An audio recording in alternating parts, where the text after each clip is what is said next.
तो आज हम लोग क्या है भैया टॉपिक सॉइल या मिट्टी। तो रियल में हमको छत्तीसगढ़ की सॉइल या मिट्टी पढ़नी है ना। तो सॉइल मिट्टी पढ़ने से पहले एक बार हम मिट्टी बनता कैसे है इस प्रोसेस को तो पहले बहुत बार बता चुके हैं। फिर से एक बार इस पर बात कर लेते हैं ताकि अगर आजकल कॉन्सेप्ट पूछने लग गया कुछ टर्मिनोलॉजीज, ताकि वो टर्मिनोलॉजी जब हमसे पूछे तो हमको टर्मिनोलॉजी पता हो। जैसे मैंने आपको बताया कि रॉक या चट्टान के टूट फूट होने से मिट्टी बनती है। तो इसके लिए क्या टर्मिनोलॉजी प्रयोग किया जाता है, कोई बताएगा? इरोजन, यस, इरोजन बोला जाता है। क्या बोला जाता है? इरोजन। ये हो गया पहला टर्मिनोलॉजी, वही बता रहे हैं ना। पहला क्या हो गया? इरोजन, मतलब टूट फूट। वही इरोजन हो क्यों रहा है तो अब आएगा क्या? वेदरिंग। क्या आएगा? वेदरिंग, मतलब क्लाइमेटिक कंडीशंस, धूप, पानी, बरसात, इनकी वजह से कि जब धूप दिया गर्म हो गया चट्टान, पानी पड़ा ठंडा हो गया, तो तापमान के डिफरेंस की वजह से उसमें क्रैक्स आना चालू हो जाता है। ठीक हो गई बात। उस क्रैक्स में फिर वाटर आपका भर जाता है, फिर धूप पड़ता है, वाटर वेपोराइज होता है और चट्टान को और ज्यादा क्रैक कर देता है। ठीक हो गई बात। आइए एक बार इस चीज को हम लोग पूरा ध्यान से एक बार देखते हैं। मान लीजिए कोई ये रॉक था, ठीक है, इसमें यहां पर हमारे सूर्यदेव है, सन जी महाराज, ठीक है। इस रॉक पर भाई अपनी रोशनी डाल रहे हैं पूरा, ठीक है। अभी रॉक पे जब इसका तापमान बढ़ गया, इसका तापमान क्या हो गया? इंक्रीज हो गया, इसका टेम्परेचर इंक्रीज हो गया। देन क्या हुआ? अचानक भैया बरसात का मौसम आएगा, चट्टान पूरा गर्म था, अब इसे पानी गिरने लग गया। तो सडनली इसका तापमान क्या हुआ? डाउन हुआ। तो ड्यू टू टेम्परेचर डिफरेंस, पहला पॉइंट क्या निकला आपको? Due to temperature difference, due to temperature difference, इसमें क्या आना चालू हो जाएगा? क्रैक्स। क्या चालू हो जाएंगे? क्रैक्स आने चालू हो जाएंगे। क्या हो जाएंगे? चालू आना, क्रैक्स आने चालू हो जाएंगे। ठीक हो गई बात ना। अब टेम्परेचर डिफरेंस से क्रैक्स क्यों आता है, इस बात को भी समझ लीजिए अच्छे से। आइए इसके हम चलेंगे थोड़ा सा केमिस्ट्री पे, एटॉमिक स्ट्रक्चर पर। मान लीजिए इसको अलग तरीके से समझाते हैं, एक और पेज देते हैं इधर। ये कि रॉड है बेटा, आपका लोहे का रॉड है, यहां मैंने जलाया एक कैंडल, ठीक है। तो जैसे यहाँ पर अपने हाथ से आपने यहाँ पे पकड़ा हुआ है इसको, ठीक है, अब ऊपर से इसको ऐसे करके पकड़े हुए अपने हाथों से इसको यहाँ पर। तो जैसे में इस छोर पर इसका हीट से गर्म होना चालू होगा, तो यहाँ पर इसके छोटे छोटे मॉलिक्यूल्स होते हैं। क्या होते हैं? मॉलिक्यूल्स। एटम वगैरह जान रहे हैं ना, एटम के फिर एटम के अंदर इलेक्ट्रॉन प्रोटॉन होता है, मॉलिक्यूल्स होते हैं। तो सर इसमें पूरे मॉलिक्यूल्स भरे हुए हैं। अब जैसे इस वाले हिस्से पे इसको एनर्जी मिलेगी, नीचे के मॉलिक्यूल्स को, ये अपने ऊपर के मॉलिक्यूल्स को अपने एनर्जी ट्रांसफर कर देगी। जैसे मेरे पास है 5 रोटी खाने की क्षमता, तो आपने मुझे 1 रोटी दिया, मैं खा लिया, 2 दिए खा लिया, 3 दिए खा लिया, 4 दिए खा लिया, 5 दिए खा लिया। जैसे आप मुझे 6वां रोटी देंगे, मैं क्या बोलूंगा? भाई मेरे को मन नहीं है, तू खाएगा क्या? तुम खाओगे क्या? हम बोलते हैं ना सर, तू खा लेना भाई मेरा पेट भर गया है। वैसे ही इनकी भी एक क्षमता होती है एनर्जी स्टोर करने की। उस एनर्जी स्टोर करने के साथ जैसे एक्स्ट्रा एनर्जी आती है, ये अपने आगे वाले एटम्स को, मॉलिक्यूल्स को क्या करते हैं? ट्रांसफर करने लगते हैं। और जैसे में एनर्जी आती है कूदने लगते हैं ऐसे ऐसे। जैसे आपको अगर मैं गर्म तावे पे बैठा दूं तब कैसे उछ लोगे, बस वैसे ये भी होते हैं, एकदम ये नाचने लगते हैं, चिड़िंग चिड़िंग चिड़िंग चिड़िंग ऐसे नाचने लगेंगे। तो नाचते नाचते इससे टकराएंगे, इसकी एनर्जी बढ़ा देंगे, इसको टकराएगा, इसकी एनर्जी बढ़ा देंगे, इससे टकराएगा, ऐसे एनर्जी बढ़ा देगा, ऐसे ऐसे करते हुए एनर्जी ट्रांसफर होते जाएगा। और फिर आपको भैया बहुत थोड़ी देर बाद यहाँ पर आपके हाथ में बस गर्मी महसूस होगी। इसलिए हम लोहे का लॉट पकड़ते हैं तो देखते हैं थोड़ी देर बाद, जैसे हम गैस पे बैठाते हैं कोई बर्तन, फिर थोड़ी देर बाद पकड़ते हैं तो गर्म हो जाता है, इसी वजह से, मॉलिक्यूल ट्रांसफर की वजह से। क्लियर हो गई ये बात ना? तो जैसे एनर्जी बढ़ती है तो अभी टेम्परेचर हाई होने के कारण एनर्जी बढ़ गई है ना। टेम्परेचर क्या हो, हाई हो तो एनर्जी बढ़ गई है। तो मॉलिक्यूल भी शिफ्ट, मॉलिक्यूल ये याद रखिएगा, मॉलिक्यूल्स अपनी जगह से हिलते नहीं है, या ये मॉलिक्यूल उठ करके यहाँ चला गया, ऐसा नहीं होगा। मॉलिक्यूल्स अपनी ही जगह पर ऊपर नीचे मोशन करते हैं। क्या करते हैं? अपनी जगह पर ऊपर नीचे मोशन करते हैं। ठीक हो गई बात। वो यह है कि यहाँ कूद करके वहां भाग जाएगा, वो उसी पे ऊपर नीचे अपनी जगह पर ऊपर नीचे करके मोशन करेगा और अपने ऊपर वाले को और नीचे को हीट करके उनको एनर्जी को इंक्रीज कर देगा। फिर अचानक से इसी में क्रिस्टलाइजेशन प्रोसेस होता है। क्या होता है? Crystallization process. जैसे अगर आपको कोई लोहा है, कच्चा लोहा, उसको हम आग में पकाते हैं, उसके बाद उसमें हथौड़ी से वार करते हैं। क्यों? Due to crystallization process. क्या बोल रहे हैं? क्रिस्टलाइजेशन। समझिए बहुत अच्छा से। जैसे जब कच्चा लोहा का रॉड था तो उसको कच्चे लोहा जोर से मारेंगे दूसरे पक्के लोहे पे तो कच्चा लोहा टूट जाता है ना। क्यों? क्योंकि इसका भाई जो क्रिस्टलाइन स्ट्रक्चर है, एटॉमिक स्ट्रक्चर अभी मजबूत नहीं हुआ है नॉर्मल भाषा। मगर जैसे आप उसको आग में पकाते हैं और आग पकने का उसके जो मॉलिक्यूल्स का क्या बोलते हैं एनर्जी लेवल बढ़ जाता है, देन व्हेन यू हीट, तो उसका भाई क्या हो कि स्ट्रक्चर परमानेंट स्ट्रक्चर बनने लगता है, हो जाता है परमानेंट स्ट्रक्चर बनने लगता है। इसलिए जब की कढ़ाई हुई घर में एल्यूमिनियम की, तो कढ़ाई ऐसी ही रहती है, कितना हीट मिलता है, तो है कि नहीं है। जबकि कच्चा लगा रहता तो गल जाता और शेप उसका बिगड़ जाता। तो उसको पकाया जाता है क्या करने के लिए, उसका क्रिस्टलाइजेशन स्ट्रक्चर फाइनलाइज करने के लिए, पक्का करने के लिए। क्लियर हो गई बात ना। इसलिए किसी भी की कच्चे चीज को क्या कहते हैं, आग में पकाया जाता है। जैसे आपको गहना बनाना है गोल्ड का, फिर गोल्ड को क्या करते हैं, आग में तपाते हैं, है ना। हाँ, इसलिए अब देखिए गहना जो रहता है किसी फीमेल का, और कितने साल से पहन रही है, और उसी आकार उसी शेप में रहता है, रहता है कि नहीं रहता है। वैसे क्रिस्टलाइन स्ट्रक्चर उसका परमानेंट शेप दे देता है। अब हीट बढ़ने से एनर्जी बढ़ गई, सेम टू सेम यहाँ पे कॉन्सेप्ट होगा। हीट बढ़ने से एनर्जी बढ़ेगी यहाँ की, अचानक से पानी गिरने से एनर्जी क्या हो जाएगी, सडनली स्टॉप हो जाएगी। क्या हो जाएगी, स्टॉप। तो स्टॉप होने से भाई इसमें आ जाएंगे क्या, गैप्स। क्या आ जाएंगे, गैप्स। क्लियर हो गई बात ना। यस। तो उस गैप्स की वजह से यहाँ पर अब आ जाएगा दरार। क्या आ जाएगा, दरार। अब दरार आया तो जो पानी गिर रहा था वो धीरे धीरे रिश्ते, यहाँ से रिश्ते रिश्ते रिश्ते धीरे धीरे रिश्ते हुए से अंदर जाएगा। कहाँ चल जाएगा, ऐसा अंदर भर जाएगा। भर जाएगा नहीं भर जाएगा। अब जहां जहां दरार थे वहां पानी भर गया। अब फिर गर्मी का मौसम है, बरसात था, फिर गर्मी का मौसम आया, तो चट्टान के अंदर जो आपका पानी है, वाटर वेपर्स है, वो क्या होने लगेंगे, इवेपोरेट होने लगेंगे, है ना, वाष्प बनने लगेंगे, इवेपोरेट होने लगेंगे। जैसे भाई चाय बनाते हो तो भाप ऊपर निकलता है कि नहीं निकलता है, तो वैसे ही चट्टान में जो यहाँ पे पानी जो वेपोराइज होगा वो बाहर निकलने की कोशिश करेगा, ऊपर उठने की कोशिश करेगा। और जैसे ऊपर उठेगा तो चट्टान के इस टुकड़े को पूरे ही रूप से, चट्टान के इस टुकड़े को कंप्लीटली रूप से भैया आपको क्या कर देगा, अलग कर देगा। क्या कर देगा, अलग कर देगा, अलग कर देगा इससे। ठीक है, अब यहाँ से अलग हो जाएगा और पानी बह रहा है तो पानी में स्लाइड होते हुए यहाँ पे आ जाएगा। और फिर यहाँ से लुढ़कते लुढ़कते लुढ़कते लुढ़कते नीचे जाने लगेगा, ऐसे लुढ़कते लुढ़कते नीचे जाने लगेगा। और जब इसे टकरा कर पहाड़ से नीचे गिरेगा तो छोटे टुकड़ों में टूट जाएगा, टूट जाएगा। यस। अब लुढ़क रहा है तो इसमें क्वेश्चन अब आता है, यहाँ से आता है कि भैया अब जो चट्टान के टुकड़े टूटे हैं, है ना, तो ये पहला कंडीशन क्या हो गया, वेदरिंग। किसका सब आया टूट फूट के आया, तो वेदर, सन, पानी, है ना। तो पहला कंडीशन क्या हो गया, वेदरिंग। क्या गया, THERING, वेदरिंग। यस, वेदरिंग की वजह से, वेदर कैसा है उसका सब भैया क्या हो, चट्टानों टूट फूट हुआ, हो गया इतना हिस्सा। टूट फूट होने के बाद जब ये लुढ़क करके यहाँ से नीचे गिर रहा है, जब यहाँ से बड़ी टुकड़ा टुकड़ा ऐसे ऐसे करके नीचे गिर रहा है, तो छोटे छोटे टुकड़े में टूटता जाएगा। इसलिए उसको बोलेंगे क्या हो रहा है उसका भैया, तो इरोजन। क्या हो रहा है सेकंड हिस्सा, इरोजन। क्या हो रहा है उसका, इरोजन। बोले हिंदी में तो क्षरण। क्या हो रहा है, क्षरण। हो गया। अब छोटे छोटे ग्रेनुअल्स बन गए। अब यहाँ से जो पानी बह रही थी चट्टान से, वो छोटे छोटे टुकड़ों को, जो छोटे छोटे इसके टूट के छोटे छोटे टुकड़े बन जाएंगे, इनको भी अपने साथ बहाते हुए ले जाएगी। क्या करेगी, अपने साथ बहाते हुए ले जाएगी, ऐसे करके बहाते हुए ले जाएगी। तो जब भाग ले जाएगी तो एक टुकड़ा दूसरे टुकड़े से टकरा टकरा के घर्षण के कारण और छोटे छोटे कणों में टूट जाएगा। तो पहले रेत के जैसे कण बनाएंगे, फिर when they convert into sand like structure, तब इसी बीच में ही जब बहती हुई नदियां हैं तो उसमें कोई पेड़ पौधे के पत्ती, जीव जंतु के अवशेष, मरा हुआ आदमी, सड़ा गला चीज जब जा रहा है तो इसके साथ जब वो चीजें मिलने लगेंगी, है ना, इसके साथ जब वो सड़ी गली चीजें मिलने लगेंगी, तब इनमें जो केमिकल रिएक्शन होगा, रासायनिक अभिक्रिया, उसके से किस में कन्वर्ट हो जाएंगे, आपके सॉइल्स में। किस में कन्वर्ट हो जाएंगे, सॉइल में। किस में कन्वर्ट हो जाएंगे, सॉइल में। तो क्या समझ में आया कि सॉइल बनता कैसे है, रॉक्स से। किससे बनता है भैया आपके लिए, रॉक्स से। रॉक्स कैसे बनता है, तो पहला हिस्सा क्या आपके लिए, due to weathering and then erosion, then आपका भी इनका chemical bonding change, chemical reactions. Clear हो गई इतनी बात ना। अब दूसरा हिस्सा, इसीलिए आप देखेंगे कि जहां भी, जैसे हमारा भारत देखते हैं हम लोग, आइए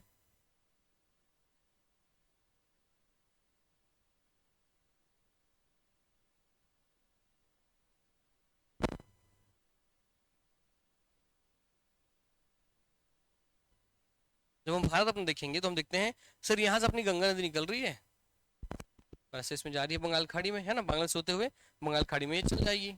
ठीक है सर। अब इसमें देखेंगे हम इसकी सहायक नदी मिलने लगेंगी, से आकर के सहायक नदी से आकर के मिलने लग रही हैं। ठीक हो, इधर से आपके भैया आके सहायक नदियां मिलने लग रही हैं। तो जब ये आ रही है तो ये अलग अलग चट्टानों काट करके वैसे छोटे छोटे पार्टिकल्स लेकर के आई, और वो पानी क्या हो, नदियों के साथ बहते हुए आया, और नदी जब भाई अपने फ्लो में बह रही है तो अपने आसपास के क्षेत्र में क्या उसको बिछा देगी। क्या कर देगी, बिछा देगी। क्या भैया करेगी, बिछा देगी। क्या करेगी, बिछा देगी। इसका मतलब always a land is formed near the river.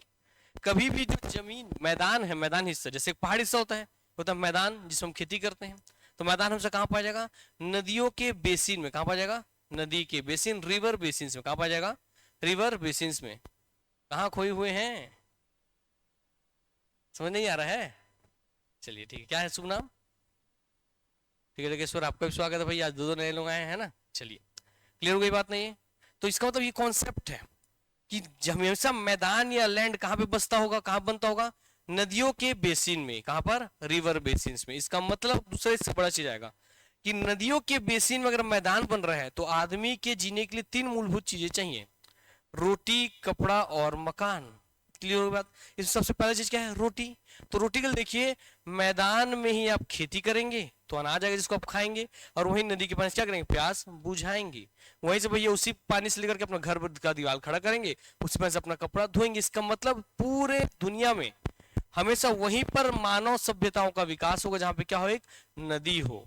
सबसे ज्यादा इंसान कहां पा जाएंगे? जहां नदी हो। इसलिए भारत में सबसे ज्यादा बड़ी जनसंख्या कहां पर है? उत्तर प्रदेश में। कहां पर है? उत्तर प्रदेश। क्लियर हो गई बात ना? यही पूरा आपको क्यों है population belt, that is the reason. Clear हो गई बात नहीं है? Yes, this is the main reason behind it. इस आप देखिए प्रथम इतिहास सिंधु घाटी सभ्यता, तो सिंधु नदी बहती थी, इसके आसपास के क्षेत्र में पूरी क्या बनी थी? सिंधु घाटी सभ्यता। तो हमेशा कोई सभ्यता, किसी भी सभ्यता का ओरिजिन का कारण क्या बनता? कोई नदी या रिवर। क्योंकि आदमी कुछ करे ना करे, पीने के लिए पानी तो सबको चाहिए ही चाहिए, क्योंकि बॉडी का 70% हिस्सा उससे बना हुआ है ना? आइए, तो आपको समझ में आ गया कि जहां नदियां होंगी वहीं क्या होगा भाई? आपके लिए मैदान होगा, वहां मैदान होगा वही पॉपुलेशन होगा, जहां पॉपुलेशन होगा वहीं पे एग्रीकल्चर होगा, वहीं पे आपके सब चीजों का भाई संकेंद्रण होगा। अब दूसरा चीज देखिए इसे, इसीलिए भारत का मैदान, भारत का प्रमुख मैदान गंगा नदी बेसिन का मैदान है। पूरे भारत में यही मैदान सबसे प्रमुख मैदान है। क्लियर हो गई बात? यस। इसलिए इसके नीचे यहां से जो ट्रायंगुलर हिस्सा है ये तो पूरा पठारी हिस्सा। कैसा हिस्सा ये? पठार, और तो प्लेट्यू। क्या ये? प्लेट्यू। मैदान मेनली यहीं पर है। अब इसी से हम आते हैं छत्तीसगढ़ में। When you come to Chhattisgarh, then you see the difference between, ठीक है, ये हमारा छत्तीसगढ़ है। और छत्तीसगढ़ प्रमुख नदी कौन है? धमतरी जिले से निकलेगी महानदी। कौन सी नदी निकलेगी? महानदी। इसकी भैया हेल्पिंग रिवर सबसे बड़ी कौन है आपके लिए? शिवनाथ नदी। क्लियर हो गया? इसके यहाँ से आती है हसदेव प्रमुख में, फिर आगे आपकी मांड, फिर आगे आपके केलो। यहाँ से दूध नदी, सिलियारी, पैरी, सोंडूर, ये सब इसका सहायक नदियों में जाने लगेगा। मांड, लाद, ये सब जाने लगेगी। ये सहायक नदी इसकी हो गई। ठीक है, यहाँ शिवनाथ की सहायक नदी कुछ कुछ है, यहाँ से ऐसा करके ले लो, अभी समझने के लिए रिवर चैप्टर में इसको पढ़ेंगे। तो देखिए पूरे छत्तीसगढ़ में मैदान जो दिखेगा, मैदान जो दिखेगा कहाँ दिखाई देगा आपको? इस क्षेत्र में। इसका मतलब सरगुजा संभाग को छोड़कर, बस्तर संभाग को छोड़कर आपका मेनली मैदान कौन है? मध्य में। इसलिए कल आप पढ़े थे प्राकृतिक विभाजन ना, कल पढ़ते हैं प्राकृतिक विभाजन। क्या पढ़ते होंगे? पूर्वी बुंदेलखंड का पठार है, जसपुर शामिल पाट प्रदेश है, दंडकारण्य पठार है। और छत्तीसगढ़ का मैदान कहाँ था? यही। वाई? क्योंकि यहाँ पे क्या आपका प्रमुख अपवाह तंत्र है, प्रमुख नदी बेसिन है, इसलिए। इसलिए हम जो छत्तीसगढ़ का प्रमुख मैदान है ये तीन संभागों में पाया जाएगा। पहला संभाग कौन सा हो गया? बिलासपुर, फिर कौन हो गया? रायपुर, फिर कौन हो गया? दुर्ग। तो छत्तीसगढ़ का पूरा मैदान इन तीन संभागों में डिवाइड है। पहला कौन सा है? बिलासपुर, फिर कौन सा है? रायपुर, फिर कौन सा है? दुर्ग। तो छत्तीसगढ़ के मैदान इन तीन संभागों मुख्य रूप से पाए जाते हैं। इसीलिए तो आप देखिए कि छत्तीसगढ़ के तीन प्रमुख नगर भी यही है, रायपुर, बिलासपुर, दुर्ग। यही मेन है ना यहाँ की सिटीज, यही मेन है ना यहाँ के नगर, यही पे मेन पॉपुलेशन है ना। यस, इसलिए तो रायपुर में सबसे ज्यादा जनसंख्या निवास करती है। संभाग में बिलासपुर संभाग में सबसे ज्यादा जनसंख्या निवास करती है ना। तीनों टॉप जनसंख्या वाला कहाँ पर है? यही तीनों संभाग है। यस, बिलासपुर, रायपुर एंड दुर्ग। ये होगी आपके पीछे रीजन। तो अब यहाँ चलते हैं, अब जहां चलते हैं शुरुआत हम जो किए थे, इस सबसे पहला हिस्सा कि चट्टानों से क्या बनती है? मिट्टी। अब जहां जैसा चट्टान होगा वहां वैसी क्या बनेगी? मिट्टी। क्लियर होगी कि नहीं होगी बात? यस। तो भाई छत्तीसगढ़ में हम जब चलना चालू करेंगे,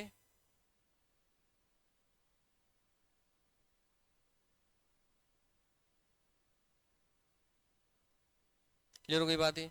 तो छत्तीसगढ़ में हम चलना चालू करते हैं, देखते हैं ध्यान से। पूरे छत्तीसगढ़ में लाल, पहले शब्द क्या रखेंगे? लाल। क्या रखेंगे? लाल।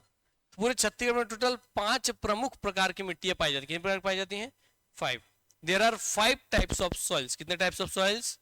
5 टाइप्स ऑफ सॉइल्स। 5 की 6 एक बार देख लेते हैं। लाल लाल लाल, काला और लेटेराइट। हाँ ठीक है, 5 टाइप्स। उस 5 टाइप्स में से अकेले लाल शब्द से 3 सॉइल है। कितने हैं? 3 सॉइल्स। ठीक हो गई बात ना। इन 3 सॉइल में भी इसका हम क्लासिफिकेशन करते हैं 1+2 में। लाल शब्द से एक लाल जो सॉइल है, रेड सॉइल जो है, वो आपके मैदानी हिस्से में आएगी, और दो लाल में से 2 लाल है, ये आपके दोनों दोनों बस्तर क्षेत्र में आएगी। यहाँ पे बस्तर संभाग में। ठीक हो गई बात ना। तो पूरे छत्तीसगढ़ में मुख्य रूप से जो मिट्टी पाई जाती है वो कौन सी है? आपके लिए पूरा ऐसा बनाते जा रहा हूँ, ठीक है, समझने के लिए एक बार। ये कौन सी सॉइल है? तो उत्तर पूर्व संभाग हम ले लिया, यहाँ से इसको हल्का कैसे ले लेते हैं। तो ये जो मिट्टी है बाबू, जो पूरे छत्तीसगढ़ में मुख्य रूप से पाई जाती है, ये मिट्टी कौन है जो मैदानी क्षेत्र में पाई जा रही है? ये है लाल पीली मिट्टी। क्या है ये? लाल पीली मिट्टी। Red yellow soil, red yellow soil. ठीक हो गई बात ना। yes. तो छत्तीसगढ़ में सबसे ज्यादा कौन सी मिट्टी पाई जाती है? रेड येलो सॉइल, लाल पीली मिट्टी। हो गया इतना हिस्सा। एक लाल हमारा हो गया कंप्लीट। बाकी इसके अलावा जो 2 लाल मिट्टी कहां पाई जाती है? अभी बस्तर संभाग में 2 लाल पाई जाती है। एक है लाल रेतीली और एक है लाल दोमट। ठीक है क्या आपकी? तो बस्तर में भी सर्वाधिक कौन सी पाई जाती है? लाल रेतीली। क्या पाई जाती है? लाल रेतीली। कब क्या पाई जाती है? लाल रेतीली। इसलिए अलग कलर ले लेते हैं, चलिए, ताकि अंतर रहे।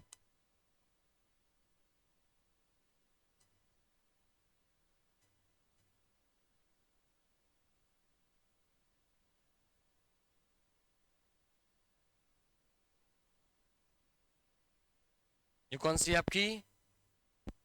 हाँ, बस्तर की लाल रेतीली मिट्टी। कैसी है ये? लाल रेतीली, या रेत को हम बोलते हैं बालू, तो इसलिए इसका एक और नाम हो जाता है लाल बलुई। क्या हो जाएगा? लाल बलुई। बालू इसलिए। यस ये इसी मिट्टी का 2 नाम है ना। क्लियर हो गई बात। तो पहला मिट्टी कौन है सबसे ज्यादा पाया जाता है? लाल पीली मिट्टी। बस्तर क्षेत्र में कौन सी 2 लाल मिलती है?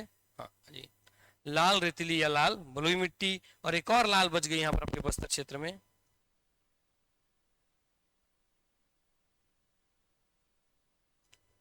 लाल दोमट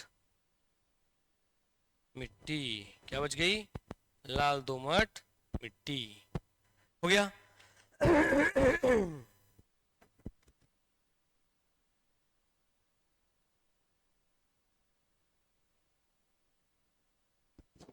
छत्तीसगढ़ में 5 मिट्टियों में से कितनी मिट्टी हमने देख ली है? 3 मिट्टी। पहला क्या है? लाल पीली। दूसरा क्या है? लाल रेतीली या लाल बलुई। तीसरी क्या है? लाल दोमट। क्लियर हो गई बात ना। यस। जिसमें से बस्तर क्षेत्र में कौन मिलती है? लाल बलुई या रेतीली या लाल दोमट। क्लियर हो गई बात ना। यस। आइए आगे बढ़ते हैं। ठीक है। अब छत्तीसगढ़ में एक विशेष प्रकार की मिट्टी पाई जाती है, ठीक है, जो कि पाट प्रदेश में पाई जाती है। जसपुर सामरी पाट प्रदेश। कहां पाई जाती है? जसपुर सामरी पाट प्रदेश में, जो कि लेटेराइट चट्टान से बनती है, इसलिए इसका नाम क्या भैया? Laterite soil. क्या नाम इसका? Laterite soil. क्या नाम इसका? Laterite soil. कौन सी मिट्टी है? Laterite soil.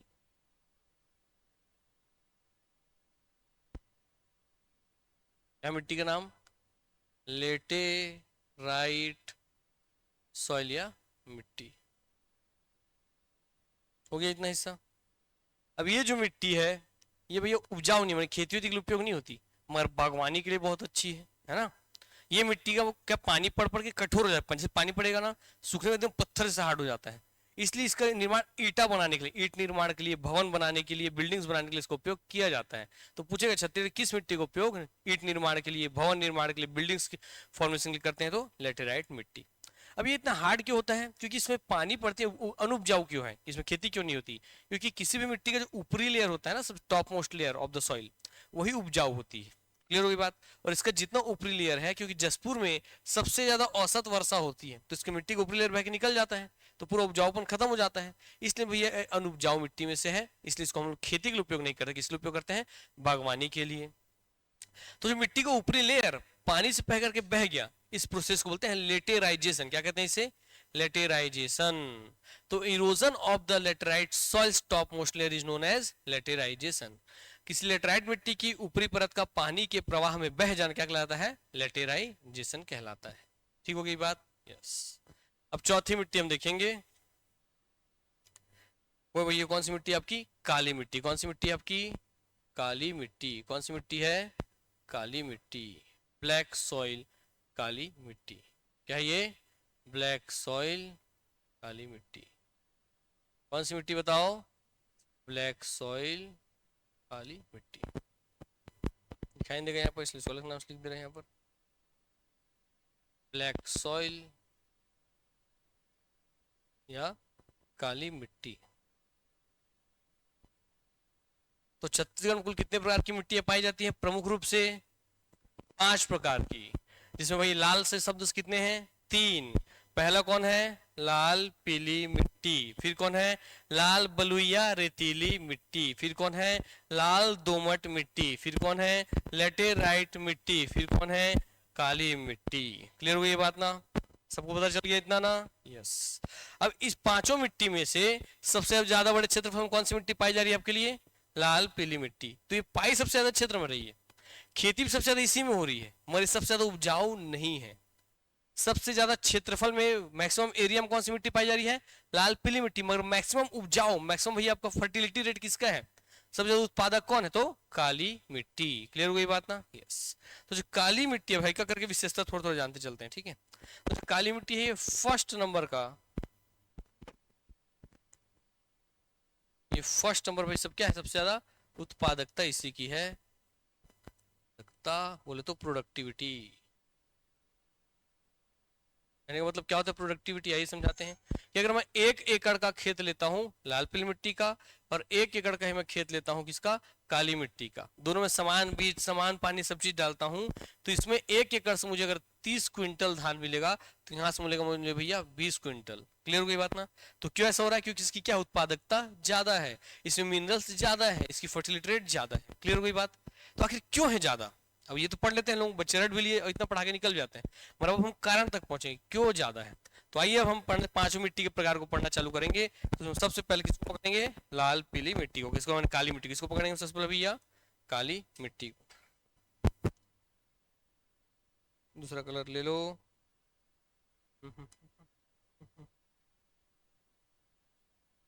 सबसे पहला हमारा हिस्सा कौन सा हो जाएगा? काली मिट्टी। कौन सी मिट्टी? काली मिट्टी, ब्लैक सॉइल।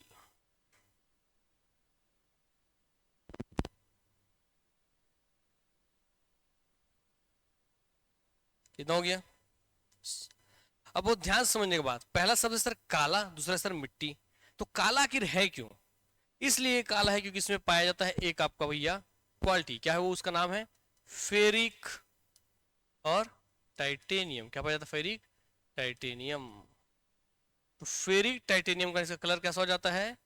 काला। किसका हो जाता है? फेरिक टाइटेनियम के कारण इसका कलर क्या हो जाएगा? काला। अरे बोलो किसके कारण होता है काला कलर? बोलना है किसके कारण हो जाता है काला कलर?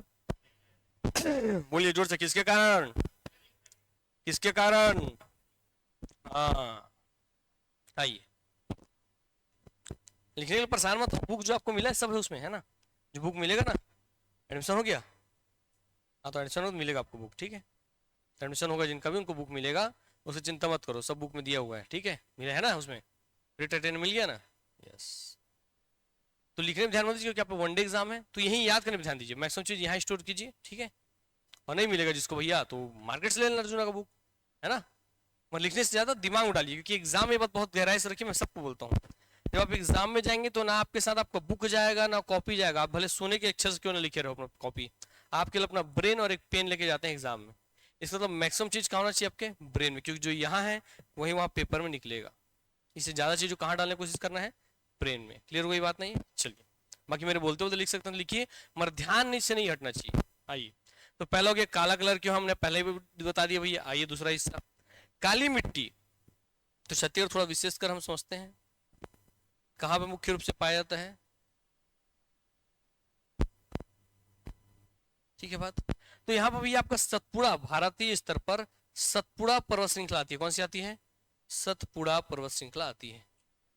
सतपुड़ा के दो ब्रांचेस निकलते हैं ऐसे करके, गौरलापेंडा मरवाही, छुरी, उदयपुर। क्लियर हो गई बात ना? इसी से रामगढ़ की पहाड़ी भी बनता है, इसी से इधर दक्षिण की हो जाता है एक पहाड़ी ऐसे करके, ठीक है।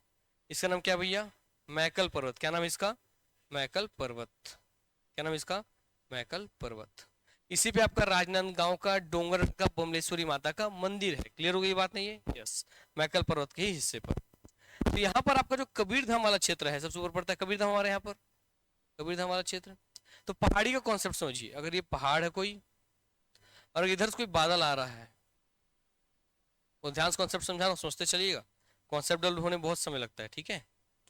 तो जैसे जैसे बादल आया, देखिए बादल आ गया, अब बादल भाई पहाड़ के सारे धीरे धीरे ऊपर उठने की कोशिश करेगा, ठीक है, ऊपर उठेगा ना, तो इसको फाड़ के तो नहीं चलेगा पहाड़ को, तो सर के धीरे धीरे ऊपर उठने की कोशिश करते जाएगा। जैसे से ऊपर उठते हैं ना, तो यहाँ कॉन्सेप्ट काम करता है, उस कॉन्सेप्ट को समझ लीजिए कि प्रत्येक 135 मीटर की हाइट पर टेम्परेचर 1 डिग्री सेंटीग्रेड कम हो जाता है। क्या हो जाता है? माइनस हो जाता है। क्लियर हो गई बात? अब बादल में, बादल बताइए, बादल में क्या होता है? बादल में बर्फ होता है कि बादल में पानी होता है? भाप होगा। हाँ ठीक है, अच्छी बात बताए, बताना है, गलत सही मेथड तो बताइए। जैसे उन्होंने बोला भाप होता है, वेपर होता है, और बताइए लोग, बादलों में क्या होता है? पानी होता है। जैसे बोले भाप होता है, पानी होता है, क्या होता है? आओ समझाते हैं। तो फिर थोड़ा सा क्लाइमेट में लेके चलते हैं ताकि आज बहुत सारे डाउट क्लियर हो जाए। जब ये समुद्र है, सूर्य भगवान ये अपनी रोशनी डालते हैं, बहुत शॉर्ट टर्म समझा रहा हूं, यहां से पानी गर्म और क्या बनेगा? वेपर। क्या बनेगा? वेपर। क्या बनेगा? वेपर। जो आपने कहा भाप है ना, वेपर, वाष्प या भाप जो आप बोल दें, बन गया यहां से। वेपर, वाष्प या भाप हल्का होता है, इसलिए हमेशा कहाँ ऊपर उठता है? ऊपर की ओर। इसलिए जब आप कोई खाना पकाते हैं तो उससे भाप कहाँ जाता है? ऊपर की ओर निकलता है। क्लियर हो गई ये बात ना? यस। अब जो भाप ऊपर जाता है, तो अभी मैंने कॉन्सेप्ट बताया कि प्रत्येक 135 मीटर में 1 डिग्री सेंटीग्रेड क्या हो जाएगा? तापमान कम। प्रत्येक 165 मीटर की हाइट पर क्या हो जाएगा? तापमान कम। तो भाप अभी गर्म है तो ऊपर उठ रहा है। जैसे जैसे जैसे जैसे ऊपर उठता जाएगा, तो मान लो यहाँ से जो भाप उठ रहा है, यहाँ कोई धूल का पार्टिकल है, बादल बनता कैसे समझा रहा हूँ, यहाँ कोई धूल के पार्टिकल्स, डस्ट पार्टिकल्स, तो यहाँ से जो भाप गया जाकर भी इससे चिपक जाएगा सर के। ठीक हो गई बात ना? फिर ये भैया धीरे धीरे ऊपर उठने लगेगा, अभी फिर धीरे धीरे आपको ऊपर उठने लगेगा, धीरे धीरे से ऊपर उठने लगेगा। जैसे ऊपर उठेगा इसका तापमान क्या होगा? और ज्यादा कम होने लगेगा।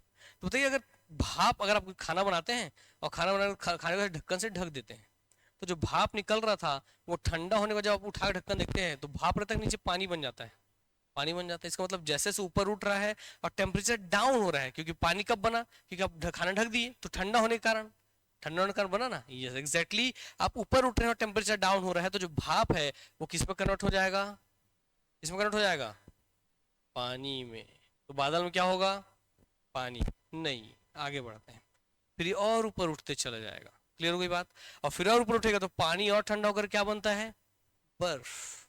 दैट मीन्स इसके जैसे और ऊपर, जैसे ऊपर उठेगा ये, और ये ऊपर उठेगा,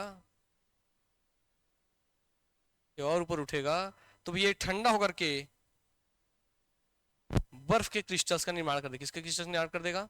बर्फ के क्रिस्टल्स का, बर्फ के क्रिस्टल्स का निर्माण ये कर देगा। और बादलों में ये बर्फ के क्रिस्टल्स के रूप में आपका स्टोर रहेगा। किसमें रहेगा? बर्फ के क्रिस्टल्स के रूप में। इसलिए बादल जो आप देखते हैं, हम पानी गिरता तो है हमको, और उसमें रहता क्या है? बर्फ के क्रिस्टल्स। क्लियर हो गई बात नहीं है? पता चल गया पहली बार? यस।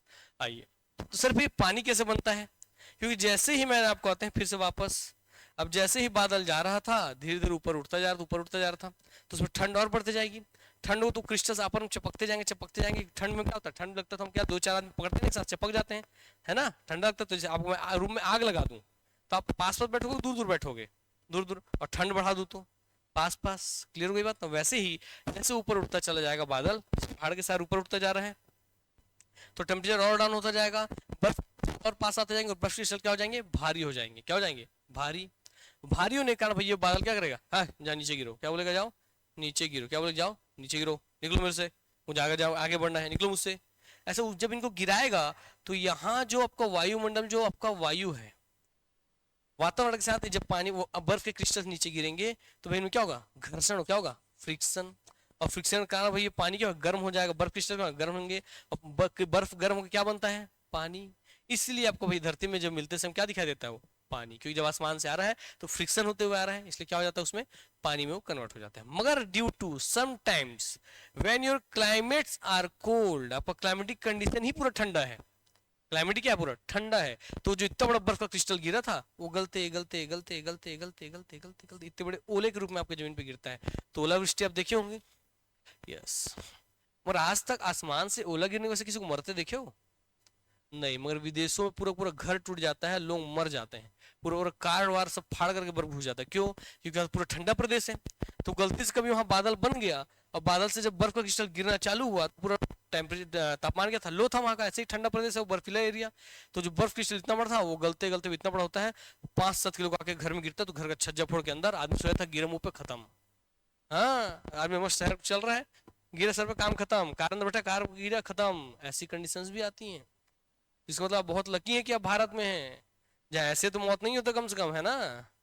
तो बोलने में शर्म आया, कैसे मर गया, आसमान से बर्फ गिरो मर गया, ले दादा, आदमी सोचने लगेगा हमारे यहाँ, है ना। यस। इसका मतलब इसीलिए हमको यहाँ पे बर्फ के क्रिस्टल्स कभी छोटे छोटे दिखाई देते हैं। तो ये जैसे जैसे बादल ऊपर उठेगा, देखिए फिर बादल ऊपर उठेगा, फिर टेम्परेचर लो होगा और अपने से क्रिस्टल्स गिरा देगा। क्लियर हो गई बात ना। इस पीक पर पहुंचते पहुंचते लगभग अपने से पूरा क्या करेगा, इधर पानी गिरा चुका होगा। अब जैसे ये इस पर पहुंचेगा तो इसका तो रुकावट कोई नहीं है, इसमें थोड़ा बहुत क्रिस्टल है, थोड़ा बहुत पानी है, तो इसमें पड़ा हुआ है, ये थोड़ा बहुत टपकना टपकेगा। इसका मतलब लगभग मैक्सिमम पानी किधर कर दिया, इधर अपने लेफ्ट साइड में, है ना। अपनी साइड में पूरा गिरा दिया पानी, और राइट साइड क्या हो गया भैया, बिना पानी के हो गया। कैसा हो गया, बिना पानी के। जैसे धूप से छाया का मतलब धूप नहीं मिलना, क्या होता है, हम धूप से छाया में खड़े क्या बोलते हैं, धूप से बचना, धूप नहीं आ रहा है। वैसे वृष्टि से छाया, वृष्टि मैंने वर्षा से छाया, रेन से शेडो, तो वृष्टि छाया मतलब वर्षा नहीं हो रहा है, धूप से छाया मतलब धूप नहीं मिल रहा है, वैसे वर्षा छाया मतलब वर्षा नहीं मिल रही है। इसलिए ऐसा प्रदेश जो पहाड़ के दूसरे साइड हो, जिधर से आपके बादल आ रहे हैं उसके अपोजिट साइड हो, वो क्षेत्र को बोलते हैं वृष्टि। वृष्टि मतलब होता है वर्षा, वृष्टि छाया प्रदेश, क्या बोलते हैं, वृष्टि छाया प्रदेश। रेन शैडो जोन, क्या बोलते हैं, rain shadow zone, shadow zone. Clear हो गई बात ना। यस। इसका मतलब this side there is a little amount of water is getting. Clear हो गई बात ना। यहाँ पे आपको बहुत कम मात्रा में पानी उपलब्ध होगा, ये लगभग न के बराबर पानी उपलब्ध होगा। इसी ऐसी ही संरचना छत्तीसगढ़ में जब बादल इधर से आता है तो मैकल पर्वत के लेफ्ट साइड तो अच्छी खासी वर्षा करता है, इसलिए मैकल पर्वत के लेफ्ट साइड पूरा हरा भरा माहौल रहता है। जबकि इसके राइट साइड जहाँ कबीर धाम है, कबीर धाम छत्तीसगढ़ का, ये पूरा कैसा है, वृष्टि छाया प्रदेश है, रेन शैडो जोन है। कैसा एरिया है, रेन शैडो जोन। क्लियर हो गई बात ना। और रेन शैडो जोन मतलब पानी मिलेगी ही नहीं, और जब पानी ही नहीं मिलेगा तो हमारे भारत में तो किसान भैया खेती के लिए वर्षा पे डिपेंडेंट होता है ना, क्योंकि सबके पास तालाब नहीं, सबके पास नदी नहीं, सबके पास सिंचाई के साधन नहीं। वो जो वर्षा ऋतु आता है उसी में खेती करते हैं, मानसून पे आधारित किसी खेती करते हैं। तो ऐसे में आदमी जिएगा खाएगा कैसे, तो भगवान ने एक वरदान दिया, तथास्तु। और तथास्तु में हाथ से क्या निकला, काली मिट्टी। क्या निकला, काली मिट्टी। अब देखिए काली मिट्टी का कितना बड़ा रोल है। तो कबीर धाम वाले क्षेत्र में, कौन से क्षेत्र में, कबीर धाम वाले क्षेत्र में बाबू आपकी पाई जाती है क्या, काली मिट्टी। क्या पाई जाती है, काली मिट्टी। अब काली मिट्टी का पहला हिस्सा क्या है भैया, कि बहुत ज्यादा उपजाऊ हमने पढ़ा है ना, बहुत ज्यादा उपजाऊ है हम बोले, और उपजाऊ क्यों, अब हम उसको देखना चालू करेंगे, है ना, उपजाऊ क्या है उसको हम देखना चालू करेंगे। इसका दूसरा बड़ा प्रॉपर्टी आता है कि इसकी जल धारण क्षमता क्या है, सर्वाधिक है। क्या है, सर्वाधिक है, मैक्सिमम है। Water retention capacity is maximum, water holding capacity is maximum. मतलब कबीर धाम में ऐसी मिट्टी है जिसे अपने में अंदर पानी जमा करने की क्षमता सबसे ज्यादा है। कहने का मतलब क्या है समझिए, एक तरफ लाल पीली मिट्टी है, इस पे अगर पानी गिर गया तो ये अपने अंदर पानी ज्यादा से ज्यादा 2 लीटर रोक के रख पा रहा है, समझ लो। क्लियर हो गई बात है, कितना रख पा रहा है? 2 लीटर। और वही अगर काली मिट्टी है, काली मिट्टी, इसके ऊपर उतना ही पानी गिर रहा है तो अपने अंदर 7 लीटर पानी रोक लेगा। कितना रोक लेगा? 7 लीटर। इसका मतलब अगर इसको पानी नहीं भी मिल रहा है तो अपने अंदर जो पानी जमा किया है इससे आपकी खेती करवा देगा ये। क्लियर हो गई बात ना? यस, हो जाता है ना? हाँ, अपने अंदर जो पानी रखा है उससे करवा देगा। तो दूसरा क्वेश्चन आता है यहीं से, कारण के अंदर कारण पे हम जा रहे हैं ताकि कहीं से क्वेश्चन पूछे छूटेगा नहीं। सिर्फ इतना पानी होल्ड कैसे करता है? अगला question, how it holds the large amount of water. कौन बताएगा? बताइए, कोशिश करो। हाँ, क्यों होल्ड करता है? What is the reason behind it?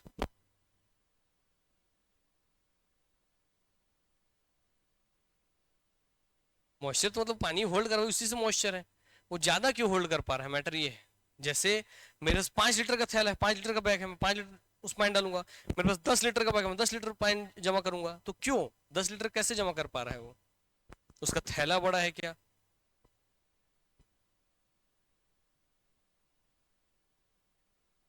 और सोचो, आओ आग के सामने दिखाते हैं, ठीक है, क्यों है ना? आइए, मान लो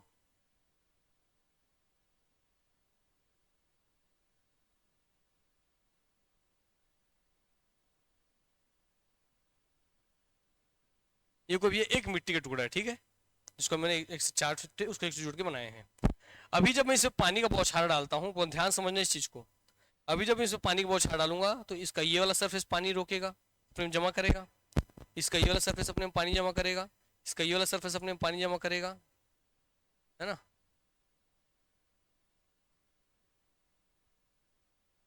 और इसका ये वाला सरफेस अपने में पानी जमा करेगा। इतनी चार तरफ से तो पानी जमा करेगा ना अपने में, करेगा कि नहीं करेगा? करेगा ना?